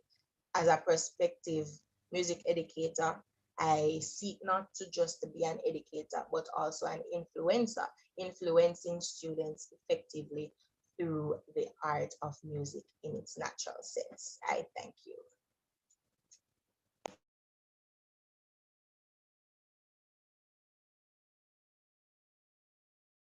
Yes, I am back. All right. So thank you, Adrienne. All right. We are going to now have our final student, our final pitch presentation from Javian Kiffin, who is also online and is sharing that device. And Javian is going to be looking at the use of playback theater as a strategy, as a pedagogical strategy for conflict resolution. Good evening, ladies and gentlemen. As mentioned by Ms. My name is Javian Kiffin, and I'm a final year student at the School of Drama. And today, the topic of my research is theater as a pedagogical conflict resolution. Now, my research required things and get the job done. Also, to eradicate the ideology that drama problem. Oh Lord. Let me see if I get feedback. Yeah, that's from inside. It's not on my end.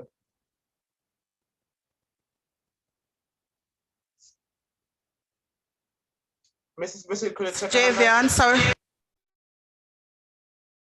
Sorry about that, Javian. All right, we open back your camera, Javian. We're going to ask you to start again. All right.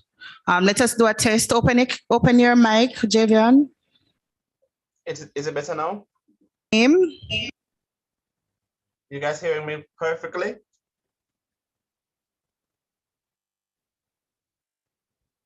Okay, good. Okay, so the topic of my research is to investigate the use of playback theater as a pedagogy for conflict resolution. My research was inspired by my passion to fix things and get the job done, and also to eradicate the ideology that drama is just an extracurricular activity, but more so a discipline that lends itself to other subject areas. Existing literature have highlighted playback theater as an effective tool to help with conflict resolution within the classroom. An important finding from a paper written by Timothy Reagan titled "Keeping the Peace with Playback Theater" highlights that schools have been struggling to address challenges that teenagers face. Another important finding that came out of the research is centered around the idea that group processes, another important finding that came out of the research was to show how collaborative group work encourages positive behavior among students.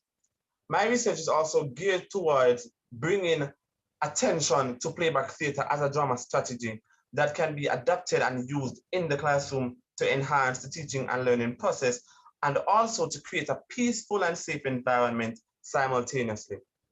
From this experience, it is important to note that students will be provided with alternatives in which they can handle conflict within the classroom, and then becoming game changers as they also seek to detach themselves from stigmas, stereotypes that may want to bring them down or label them as a dramatist. This I can relate to from personal experiences, because as a student growing up, as an expressive person, I was always labeled as rude and mischievous. Now, being a dramatist and being expressive doesn't mean that you are rude, right? And so that is some of the misunderstanding and misconception that happens a lot in these high schools.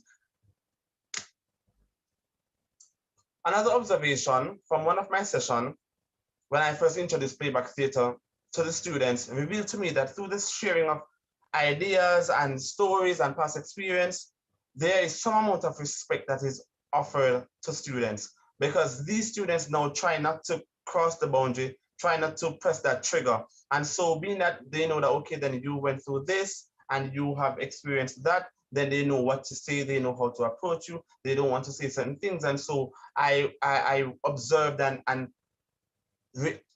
observed their behavior and how they interact with each other. And simple stuff like, oh, I can't say that. Oh, I didn't mean that. I'm sorry, please forgive me. Stuff like that made me understood, and also brought to my attention that playback theater creates a safe, more drama-friendly and wholesome environment, and is definitely an effective and efficient tool that can be used within the classroom. Finally, this research is not only beneficial to the researcher because it provides the necessary answers needed for this research, but also it adds to existing literatures from which students can go and read, and also teachers also go and read and get knowledge and see how best they can apply this to their daily life, to their classroom, and how they manage and conduct the teaching and learning process. That's my pitch for today. Thank you.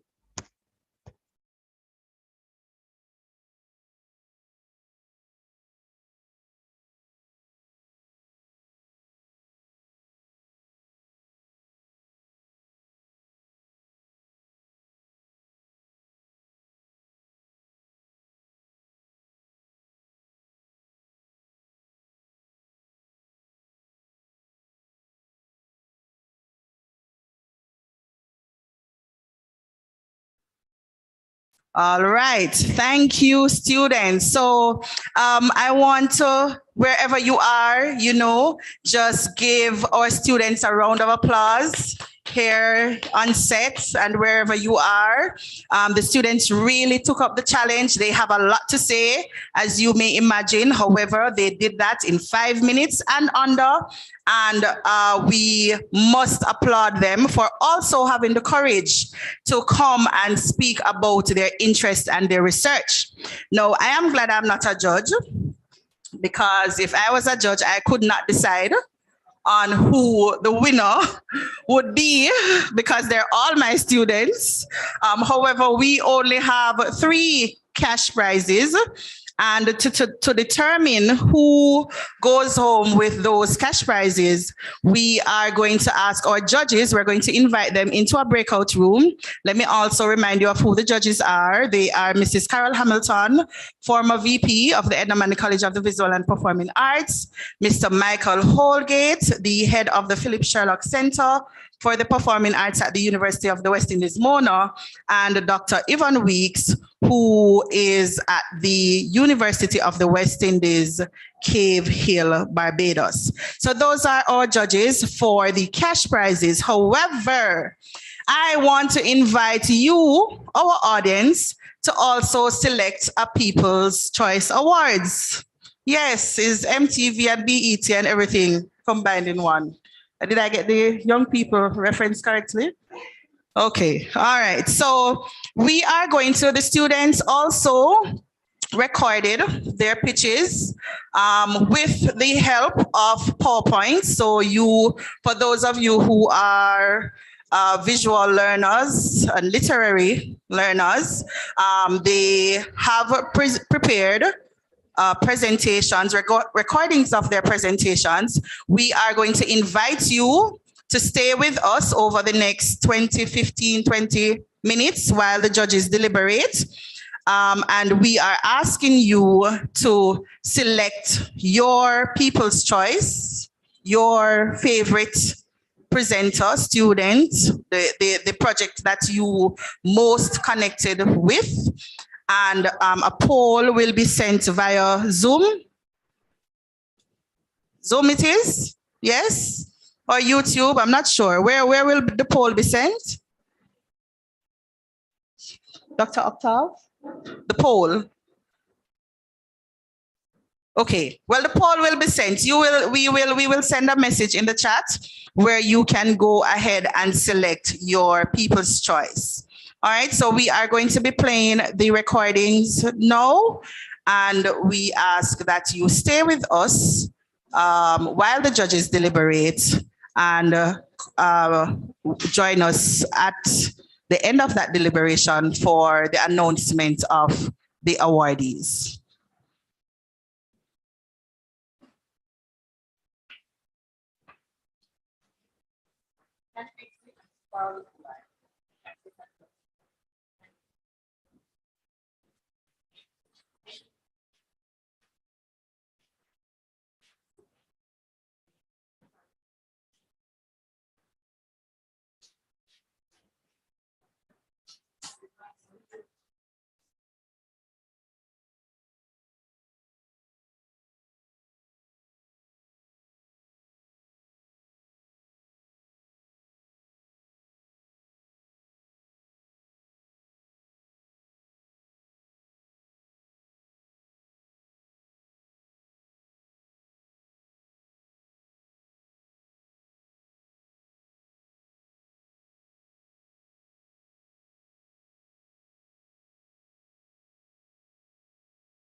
Are main parts of the teaching and learning. Good day all, my name is Urka Wilson and this is my research pitch for Research Day 2022. My full topic is the use and relevance of social media, specifically TikTok, in an online music classroom. Let's get started. So my main aim is to see how the ideal music classroom would look if social media were a main part of the teaching and learning process. My specific objectives are to 1, assess students' use and engagement in TikTok, identify the students' attitudes and feelings towards TikTok, and explore the practical use of TikTok in learning the topics such as rhythm, pitch, tempo, and tom. The research questions are as follows. How involved are students on TikTok, and how does the app affect their attention to and participation in their daily lives? I also want to find out how the practicality of the app can enhance students' attitudes and feelings in relation to music in general, or learning music in general. And lastly, I want to find out if students can learn the specific topics of rhythm, pitch, tempo, and tom. The research has shown that in the beginning of the decade, most educational institutions have started to incorporate some type of learning management system or course management system as a means of extending and supplying their face-to-face instruction. This could relate to people implementing things such as Moodle or an Arion system, or even incorporating social media or other forms of online engagement into their classroom. The paper highlights the shift from strict face-to-face learning in higher education to online learning and mixed methods of teaching and learning. Another paper that I found that enhancing the cognitive processes of attention motivation, and memory, social media provides a platform of improving learning in a social context. So if educators can harness the potential of social media, social learning factors may improve, and consequently, educators may positively impact their students' achievement through the use of modern educational technologies. So if we don't harness the power of social media or online methods of teaching and learning, especially in this technological climate, then there's no way that the students will relate to and adapt in what is happening. My methodology is revolved around my research questions, and my research designs are mixed methods and quantitative methods of gathering data. My methodology, technological era has greatly affected the moral efficacy and modality of the teaching space. Being unable to maneuver the online world in this new technological climate limits the level of control and capacity a teacher can have in the online music classroom. It's imperative that the direction between music education as a subject or field of study and music as a possible career path or mode of income is made. The study seeks to provide the information that social media, the main way adolescents all across the globe interact with peers, can also be used to improve and enhance the online learning space. There is not a vast amount of research pertaining to this subject. As such, I want to see the many benefits of social media for music teachers, music students, and the entire education community. And following is a video of what this might look like in an online music classroom.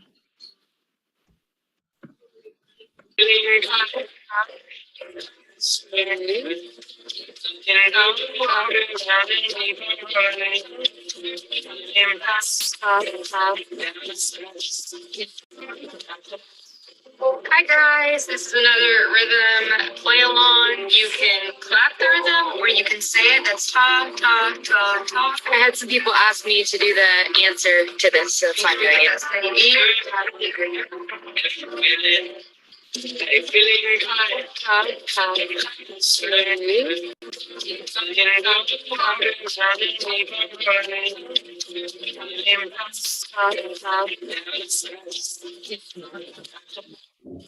Hi guys, this is another rhythm play along. You can clap the rhythm or you can say it. That's ta ta. And that is how learning rhythms might look in an online music classroom. She had some charts, she had a TikTok video up, and she was duetting and teaching the people who are viewing the TikTok video essentially how to clap the rhythms. And that is the end of my presentation. I really do hope you enjoyed my research topic, and thank you for keeping me.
Yeah.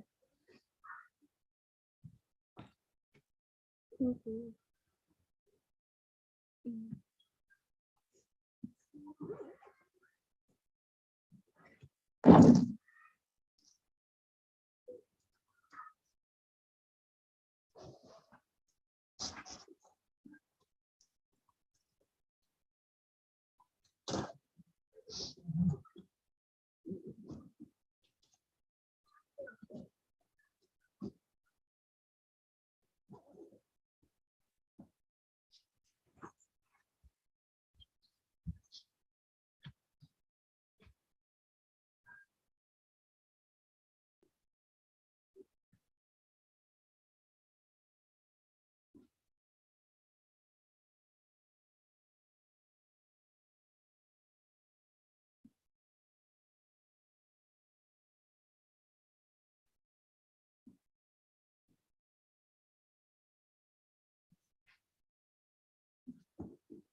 Hello, everyone. I am Adrian Osborne, and my research topic is an exploration on the use of Kadai and ORS method and their influence on the attention span of students in the music classroom. Now, my aim and objective within this research is to explore how Kadai and ORS method can increase the attention span in the music classroom with a view of identifying the substantial similarities between the methods of each pedagogic approach. Now, the specific objectives are to use Kadai and ARF methods to engage students in 20-minute activities each, and also compare the results of the pedagogical approaches garnered through the activities to suggest a best approach. Now, my research questions are based upon my objectives, and they state: how does the use of Kadai and ARF method increase the attention span of students? And is there one that may be classified as the best pedagogic approach, or should they all be combined interchangeably based on the concept to be garnered in a lesson? Now, the music classroom is one that is supposed to be fun and engaging because of the nature of the subject. It is where students find another means of communication.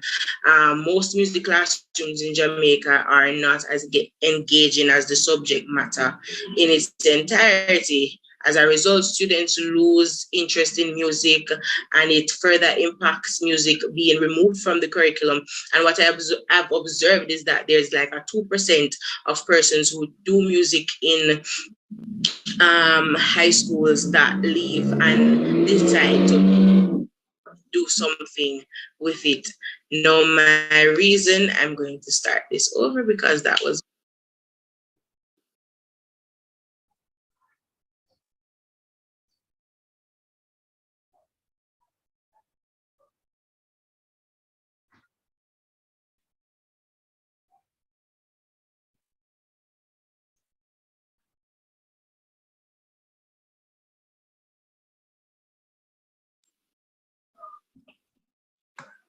Good day, everyone. I am Adrian Osborne, and my research topic is an exploration on the use of Kadai and ORF methods and their influence on the attention span of students in the music classroom. Now, my aim and objective is to explore how Kadai and ORF methods can increase the attention span in the music classroom with a view of identifying the substantial similarities right between the methods of each pedagogic approach. Now, the specific objectives are to use Kadai and ORF methods to engage students in 20-minute activities each, as well as compare the results of the pedagogical approaches garnered through the activities to suggest a best approach if there is. Now, the questions based on the objectives are: how does the use of Kadai and ORF method increase the attention span of students? And if there is one that may be classified as the best pedagogic approach, or should they all be combined interchangeably based on the concept to be grasped? Now, the music classroom is one that is supposed to be fun and engaging because of the nature of its subject, but we'll find, and it is also a means of communication while learning a new skill. Now, most music classes in Jamaica are not as engaging as the subject matter in its entirety. As a result, students lose interest, and it may further impact music being removed from the curriculum. What I've also observed is that there's most times a 2% of persons that do music in high school who tend to further their studies with that. No, music classes can be fun and engaging while being mindful of the varying learning styles.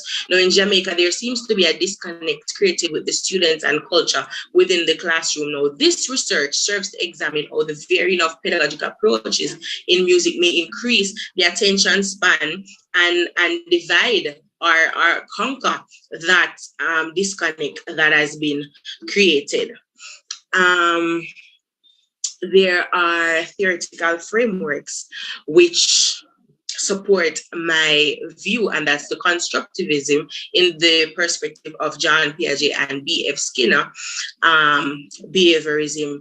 No, constructivism focuses on how children unintentionally learn and make interactions between their experiences and their thoughts, while behaviorism relates to the environment and how it produces learning if structured properly. Now, having a music classroom with instrument supports a hands-on experience and hands-on approach, engaging different students. There are also a lot more researches out there which support, and I'm still digging through those resources, but here are some that support my point. Now, in collecting my data, it is my plan to have observation checklists, journaling both from students and the teacher, questionnaire, interviews. All of these should assist me in gathering my data. Now, in an effort to analyze and interpret all these data collected, I would have to then read and reread the information that I have garnered to get familiarity, and then create codes with recurring statements or patterns in order to group the similarities into bigger categories or smaller categories.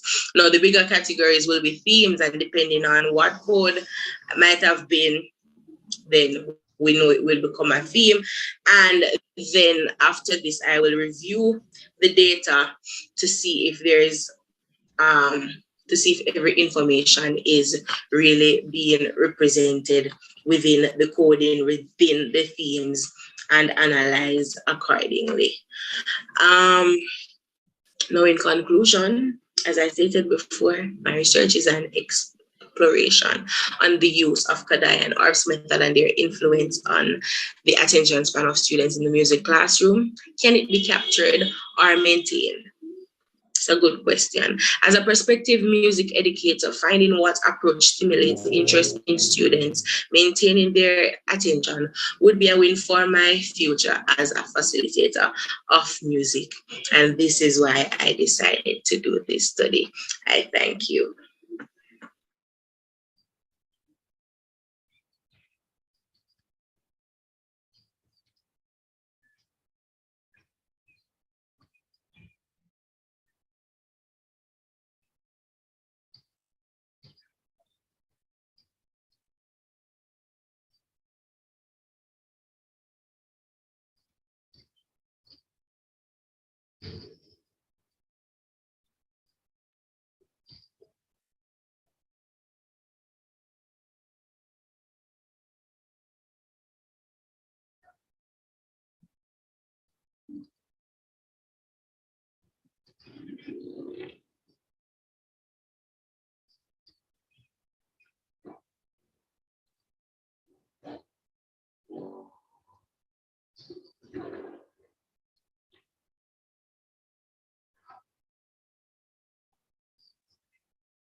Good day.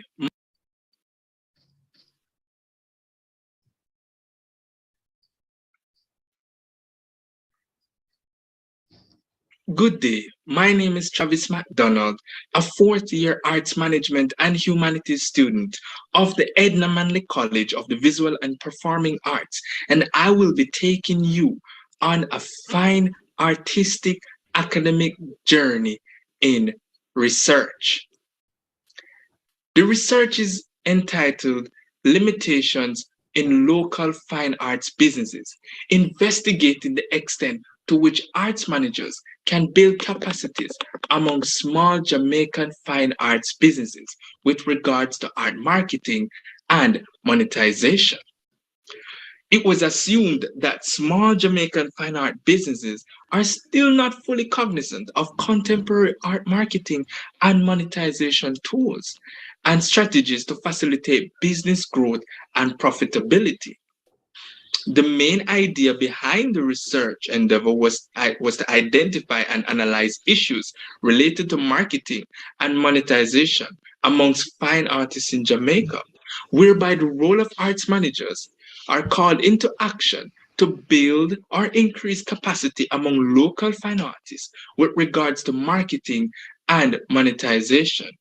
And according to Finola Kerrigan, marketing consultant and author, this could be because they believe their resources are too limited to pay for experienced agents to negotiate business for them or to spend enough money promoting themselves.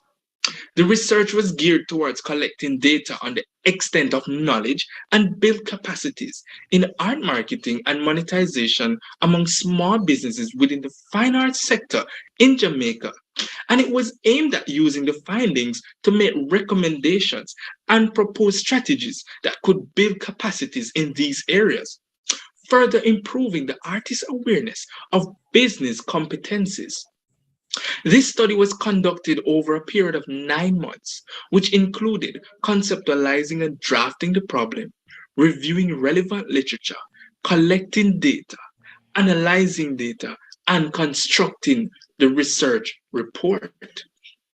The overall aim of the research project was to examine the role of arts managers in building capacity among fine artists in Jamaica with a specific focus on art marketing and monetization.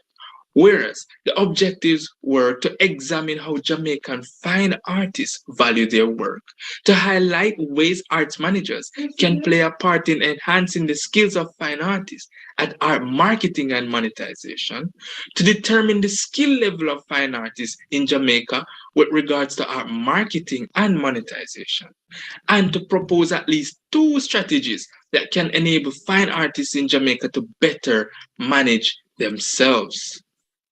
The general question was to investigate the competence of art managers within the field of fine arts, building capacity amongst fine artists with regards to marketing and monetization.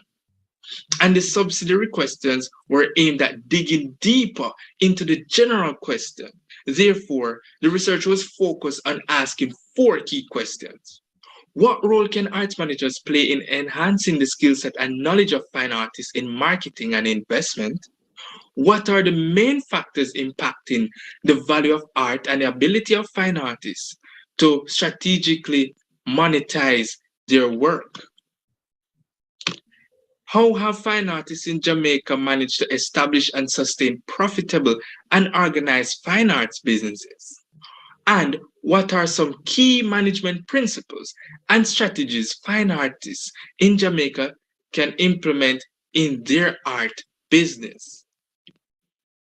The literature and secondary data were reviewed with a localized focus on existing art marketing strategies and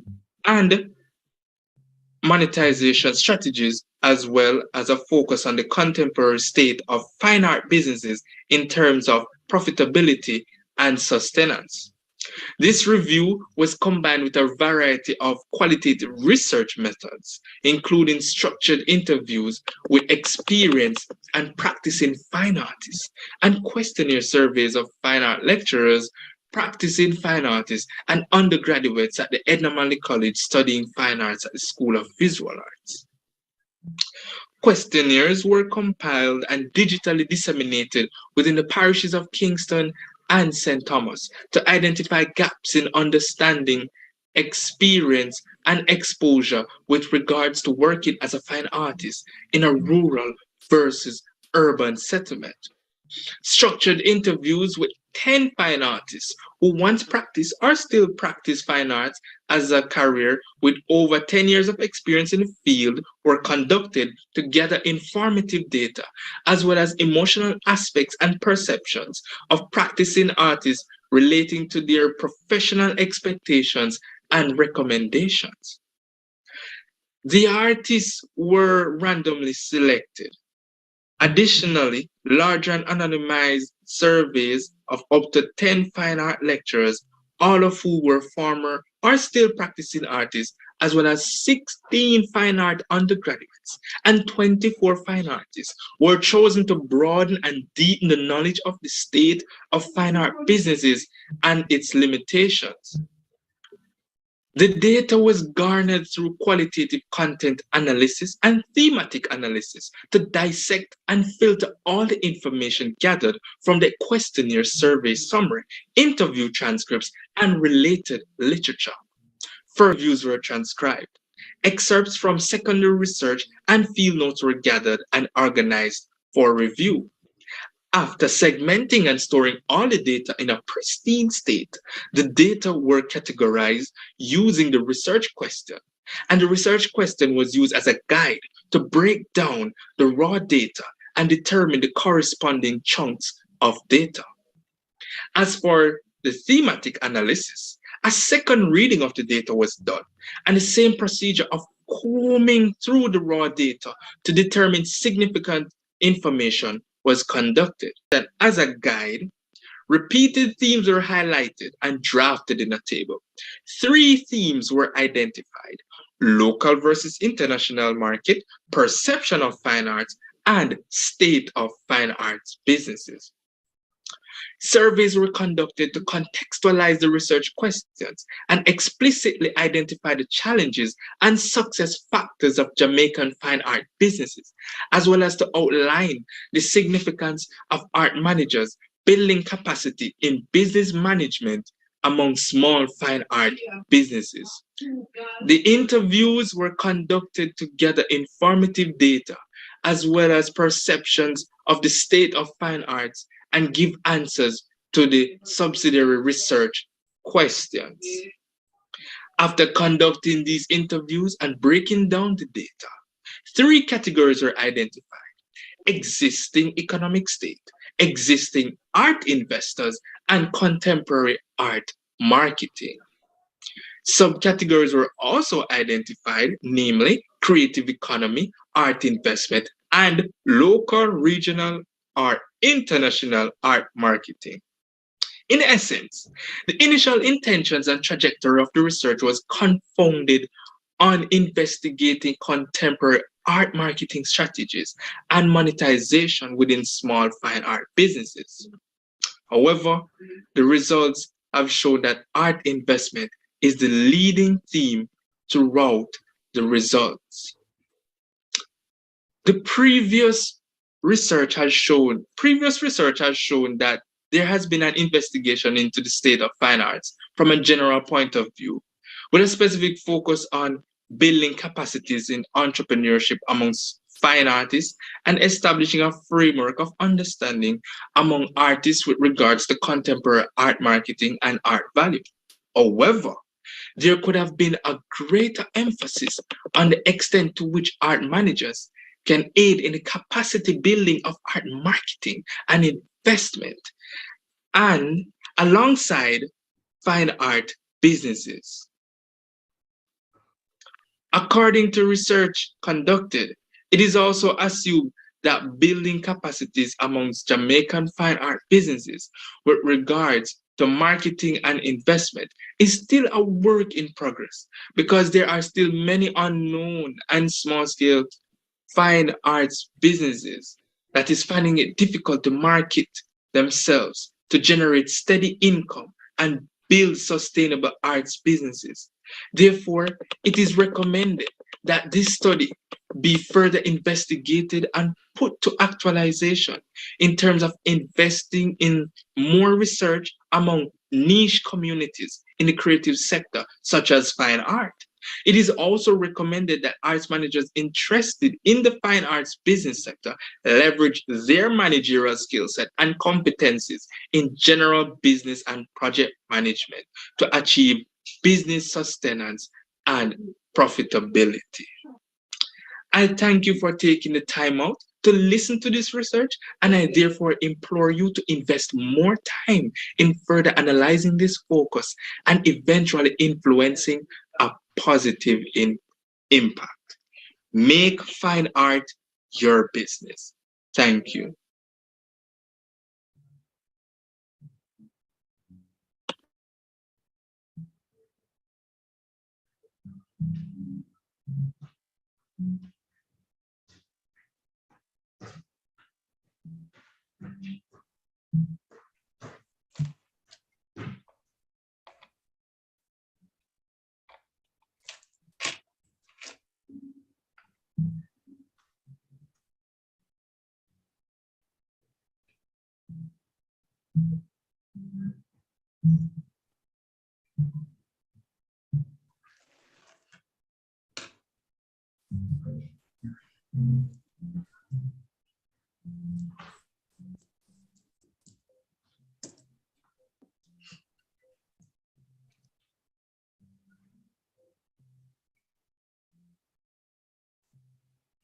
Hello, we are back.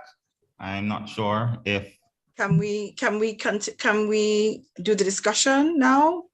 Are the Yes. students all here?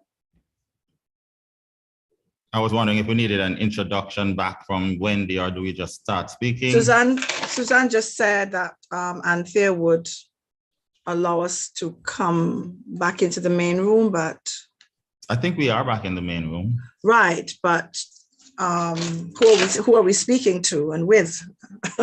I see students, well, I see people here, so I'm All right. assuming that everybody's here. Yes, we can hear you. Great, all right. Mrs. Hamilton.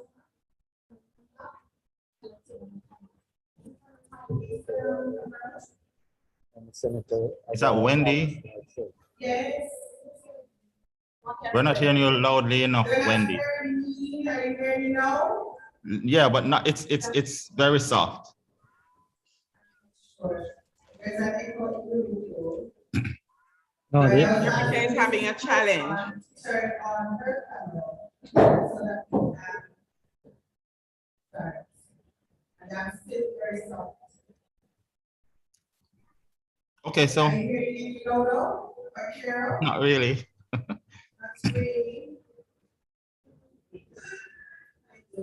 Are we able to just go ahead, please, and do the discussion? And because Welcome you back to the main session, just to reintroduce our purpose for this session. We are in the student pitch competition.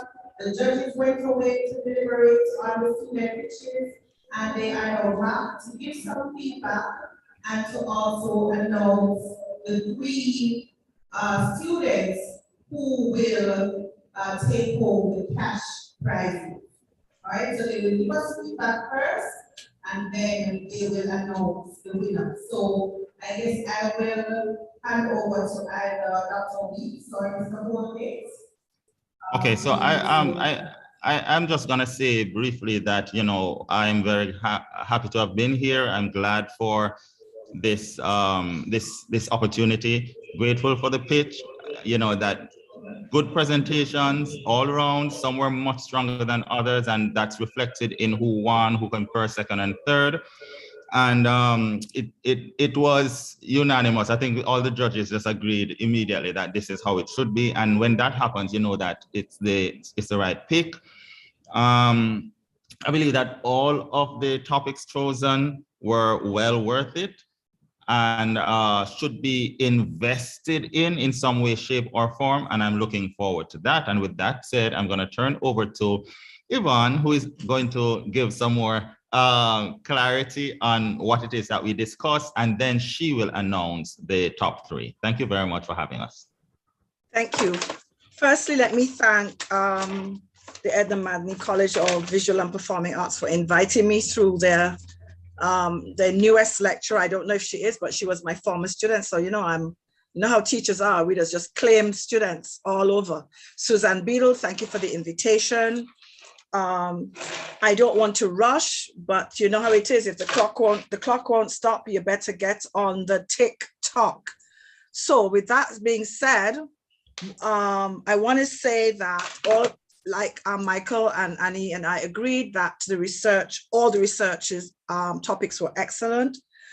The strengths of the top three were the clear research questions, right? The clear mapping of the problem, the clear articulated rationale for the choice of the topic, and also the clarity in which they presented. A 10-year-old could understand exactly what's being said. And that is a strength. Even at the PhD level, your research should never go over anybody's head. They got straight to the point. They understood the concept of pitch, right? So they didn't repeat there was people who repeated their topics, not necessary, because we have the title, you know. There was also very clarity on the significance, why this research. And there was a sense of creativity, whether at the top of the presentation, like with the tick-tock, I'm going to quote that in my next MA class, or at the bottom.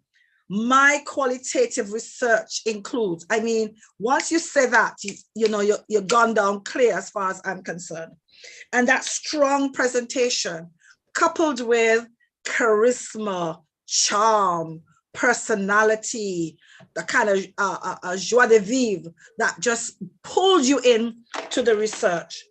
And so that for me was what made the three choices. And I decided, since I'm the newbie, that I would announce who my first and second and third were first.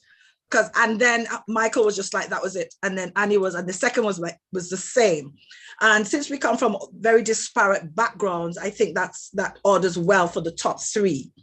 What I would like to say also is that always assume that the person listening to you never heard of what you're talking about. So they have never heard of playback theater. They have never heard the word ontological. They don't know those words. And so when you don't break down those words, you end up talking above your audience. So without any further ado, and sorry if I sound rushed because I have another engagement with class. My top three. No, I got to get the names right. I wrote them right next to their names. Should we do it in third prize first, like how they do in Queen shows? Is that acceptable? Yes, beauty contest style. Beauty contest style. And the first runner-up is. Right. I wrote my numbers right next to them. In the third place is Priscilla. Have I got the pronunciation right? Priscilla Smith. I mean, I expect an art college to have drum roll and all kind of thing. I don't understand what's going on. Edna Manley, you're losing marks, man. Then the second prize, again, help me if I'm pronouncing it incorrectly, Urka Wilson. Right, not enough noise for College of Arts. And then first prize, and I'm going to teeth his line for the rest of my research life. And my qualitative research will, right? Travis McDonald in first prize.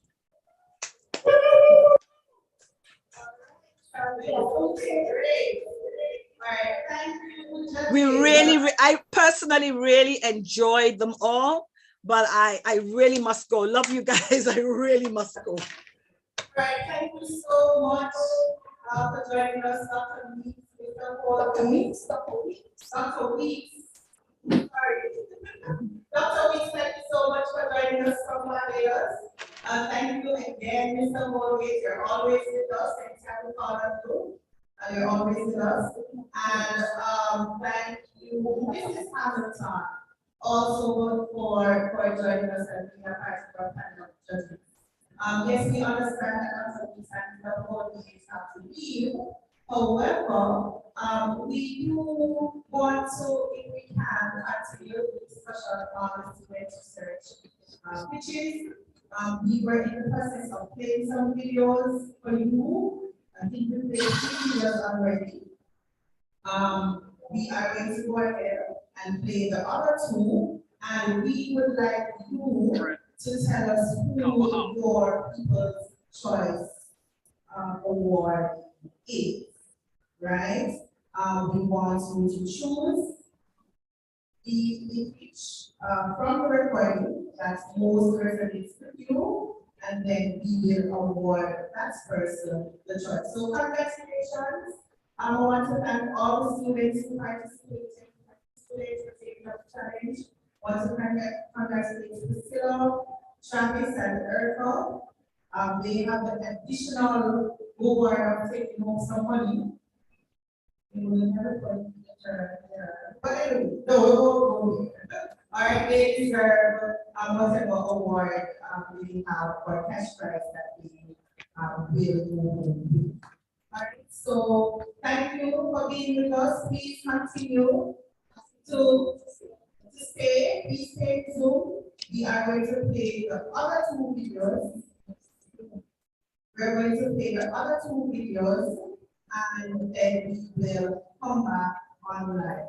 But before we move to the videos, does anybody want to say anything to the students if you have not had a chance to do so? You raise your hand or indicate whether or not you want to say it.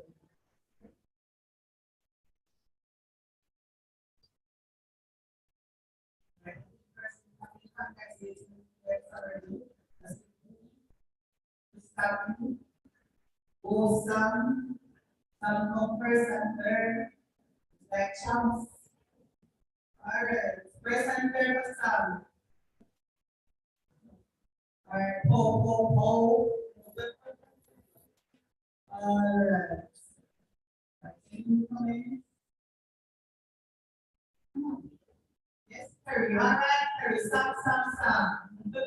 The Sammy man. Congratulations, Travis and Priscilla. Great. All right, so we will go to the other 2 videos and then we will just come back to quiz.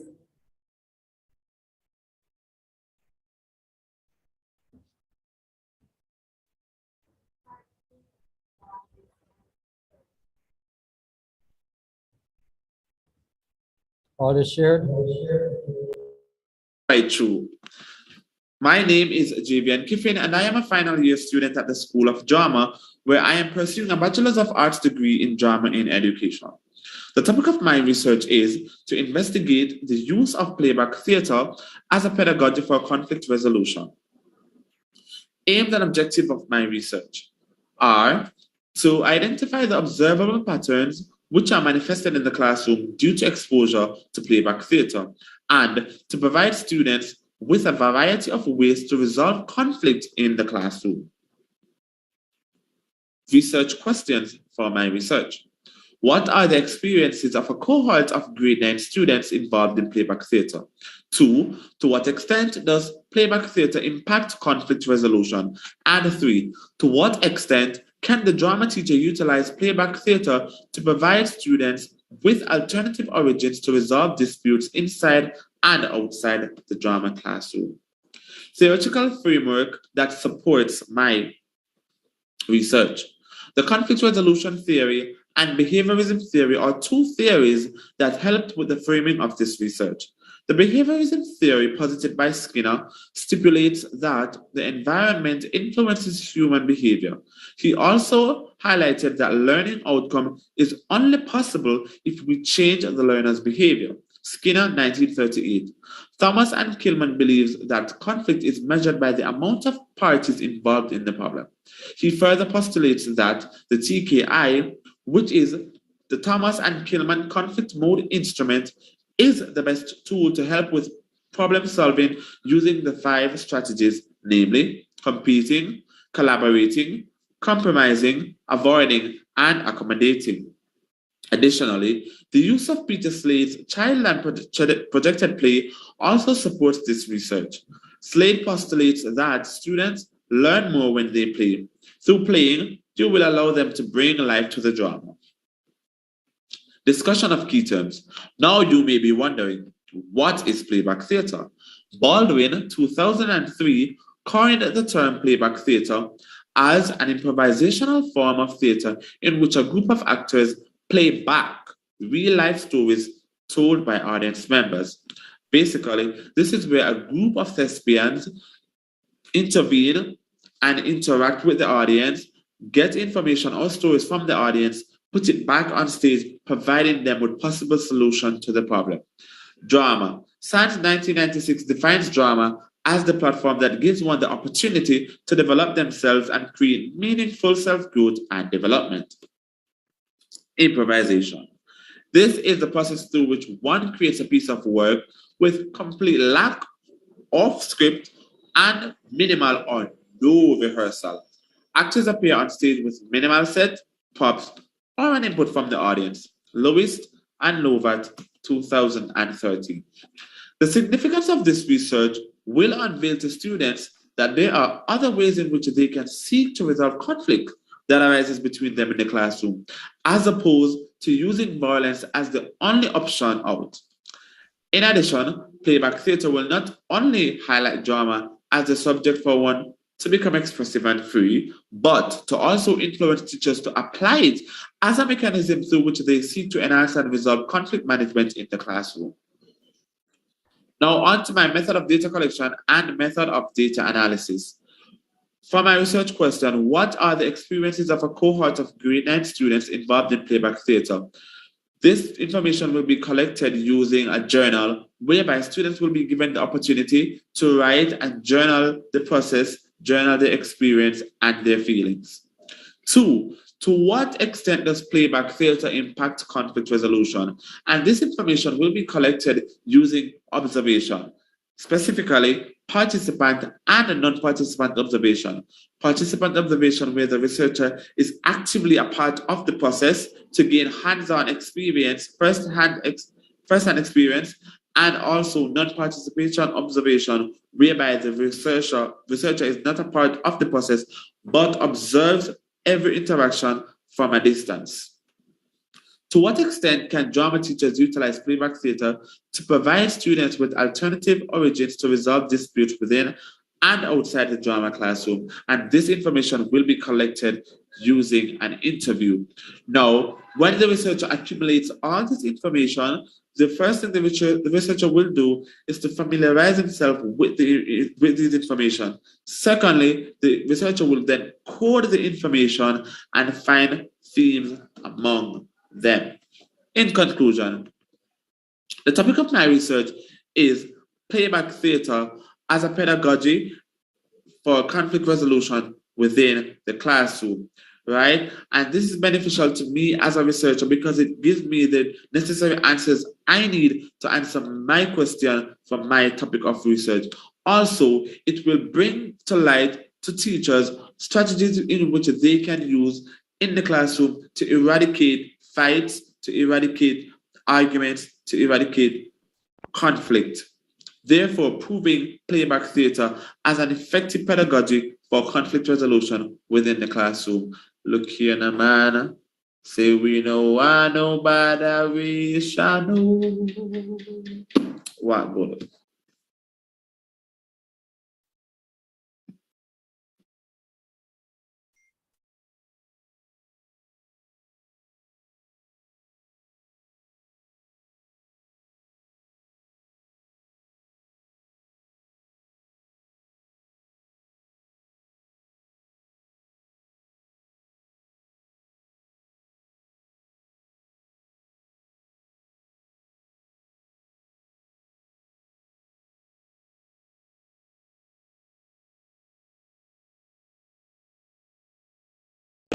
Comedy shows, carnivals and fêtes, parties, product launches, and conventions. What do these all have in common? If you thought production personnel, concerts, festivals, theater performances, jam sessions, comedy shows, carnivals and fêtes, parties, product launches, and conventions. What do these all have in common? If you thought production personnel, you are definitely right. The event production and technical theater sector is service-based and heavily relies on the knowledge and experience of its practitioners for successful executions of projects of varying natures. It therefore serves to realize the importance of training and development to the plans for the industry. Good day. My name is Priscilla Smith, a final year student of the School of Arts Management and Humanities, currently pursuing a Bachelor of Arts in Arts Management. And it so happens that my interests in the cultural and creative industries lie in event production and technical theater. So please allow me to take you along on this journey as we explore my research. The title of my research paper is Sustainable Development Within the Event Production / Technical Theater Sector Through Sensitization and Training of Young People Aged 16 to 28 years.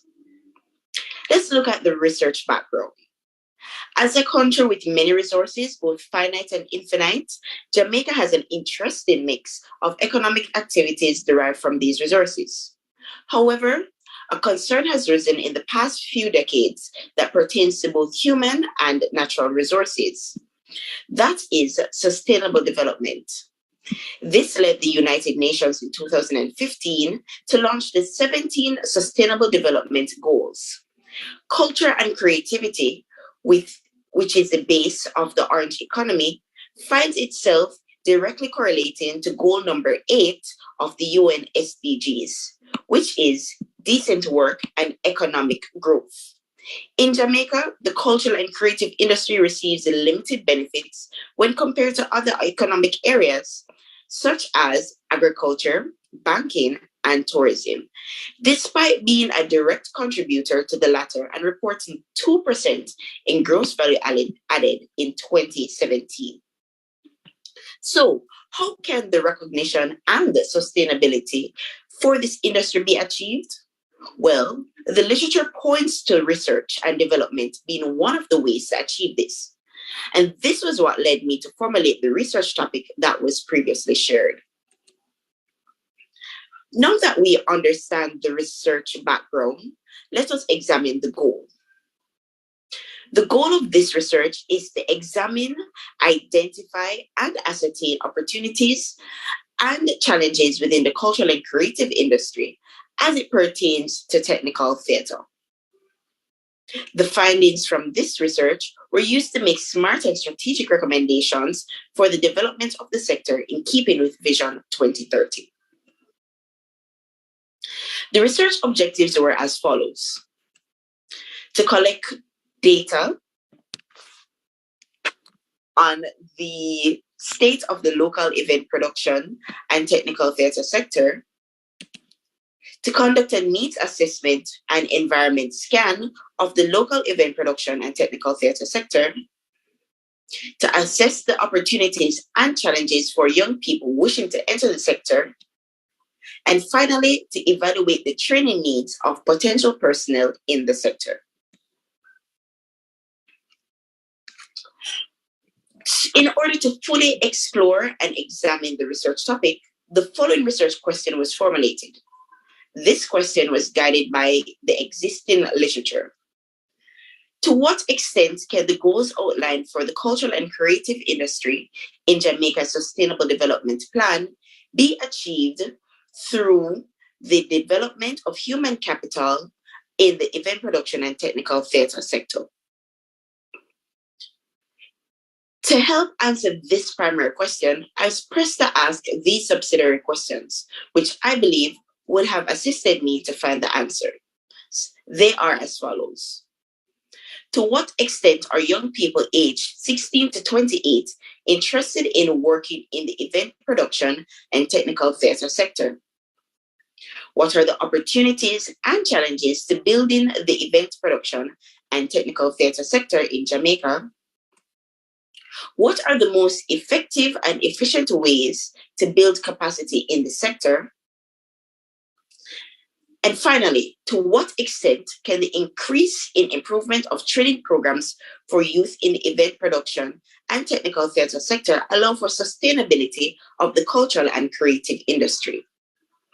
Now, although I've established the personal significance of this research, how does the country stand to benefit from this research? The problem that this research aims to tackle is the availability of human capital in the event production and technical theatre sector. While employability should not have age restrictions, logic suggests that succession planning should begin with engaging and training a cadre of youth well-versed in event planning and technical theatre. The literature that currently exists from the JBDC, the Cultural Industry Mapping, UNESCO, and peer-reviewed scholarly papers point to the following. The need for development of the cultural and creative industry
So we apologize for the abrupt end of that final video presentation.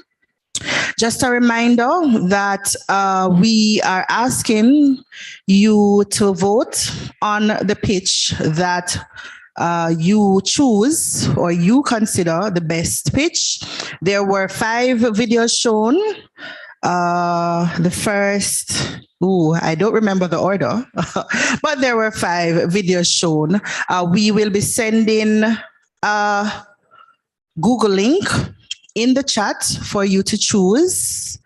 the video presentation that you like, that you prefer.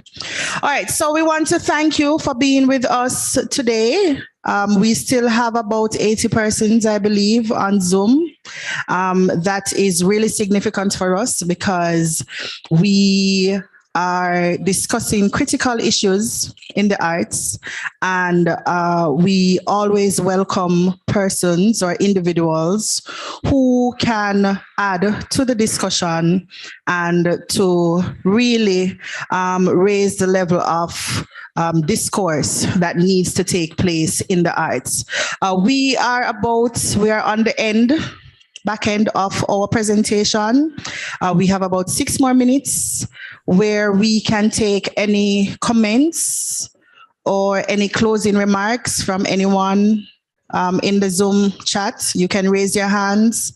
Is Mr. Owen Ellis still with us on Zoom? Mr. Ellis was our moderator for the morning session, which had a very interesting panel discussion about decolonizing the arts and what that means for the artists who are practicing in theater arts, in drama across the Caribbean. Kadir is asking, will the others be shown? Kadir, 5 of them, 5 videos were shown, 5 recordings were shown. I'm sorry, you may have come or joined late. So that may be the reason that you did not view the others. All right, any comments?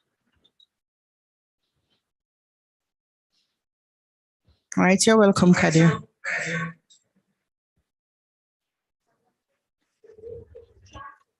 All right, so the link has been posted in the chat. We are inviting you to click the link to vote. The students' names are on the form. 5 student presentations were shown about their research topics. And from there, we will select the People's Choice Award. So just a chance or an opportunity now to thank all the persons who were involved in Research Day, Celebrating Research in the Arts Day 2022. We want to thank the persons who were live on set or live via Zoom in the morning session. We want to thank Mr. Owen Ellis, the acting HOD for Arts Management in the School of Arts Management and Humanities.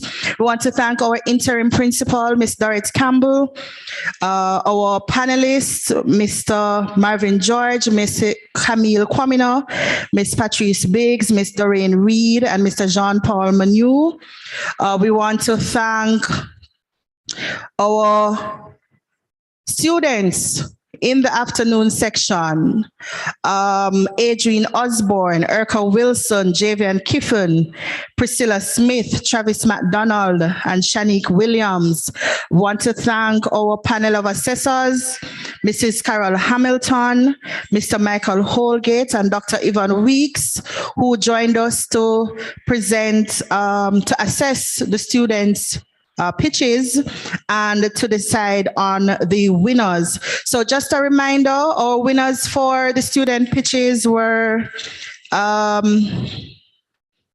Priscilla Smith, 3rd place, Urka Wilson, 2nd place, and Travis McDonald, 1st place. And those students were awarded cash prizes.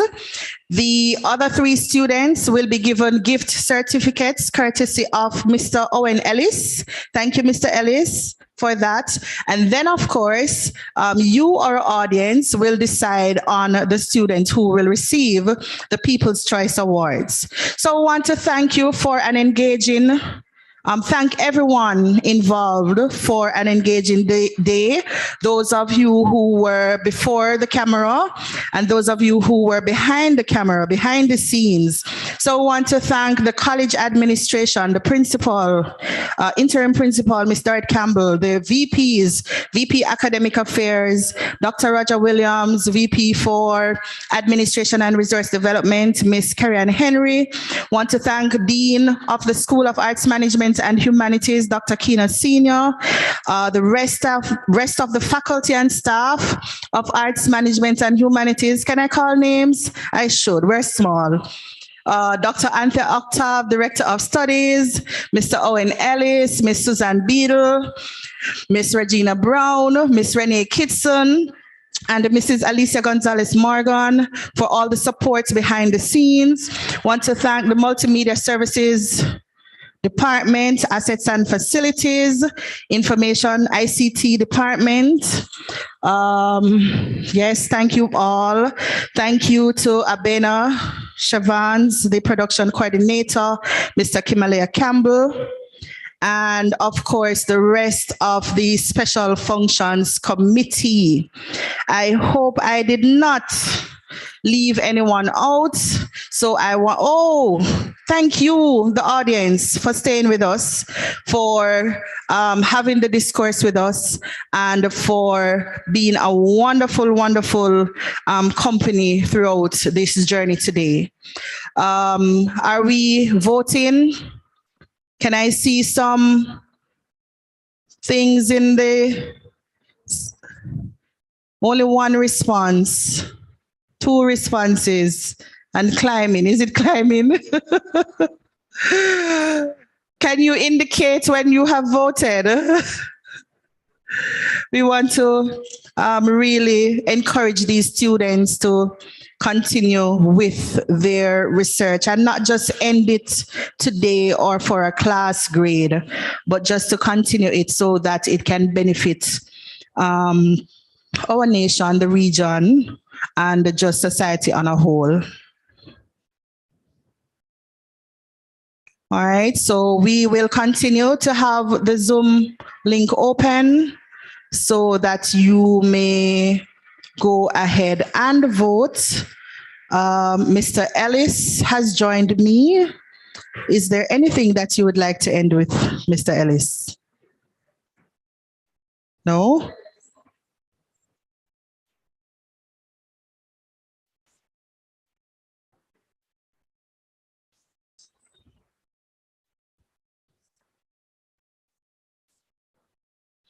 All right, so thank you, everyone. Oh, Mr. Ellis is joining me. Thank you, Mr. Ellis. I felt lonely up here. Me alone in the camera. Come here. Thank you.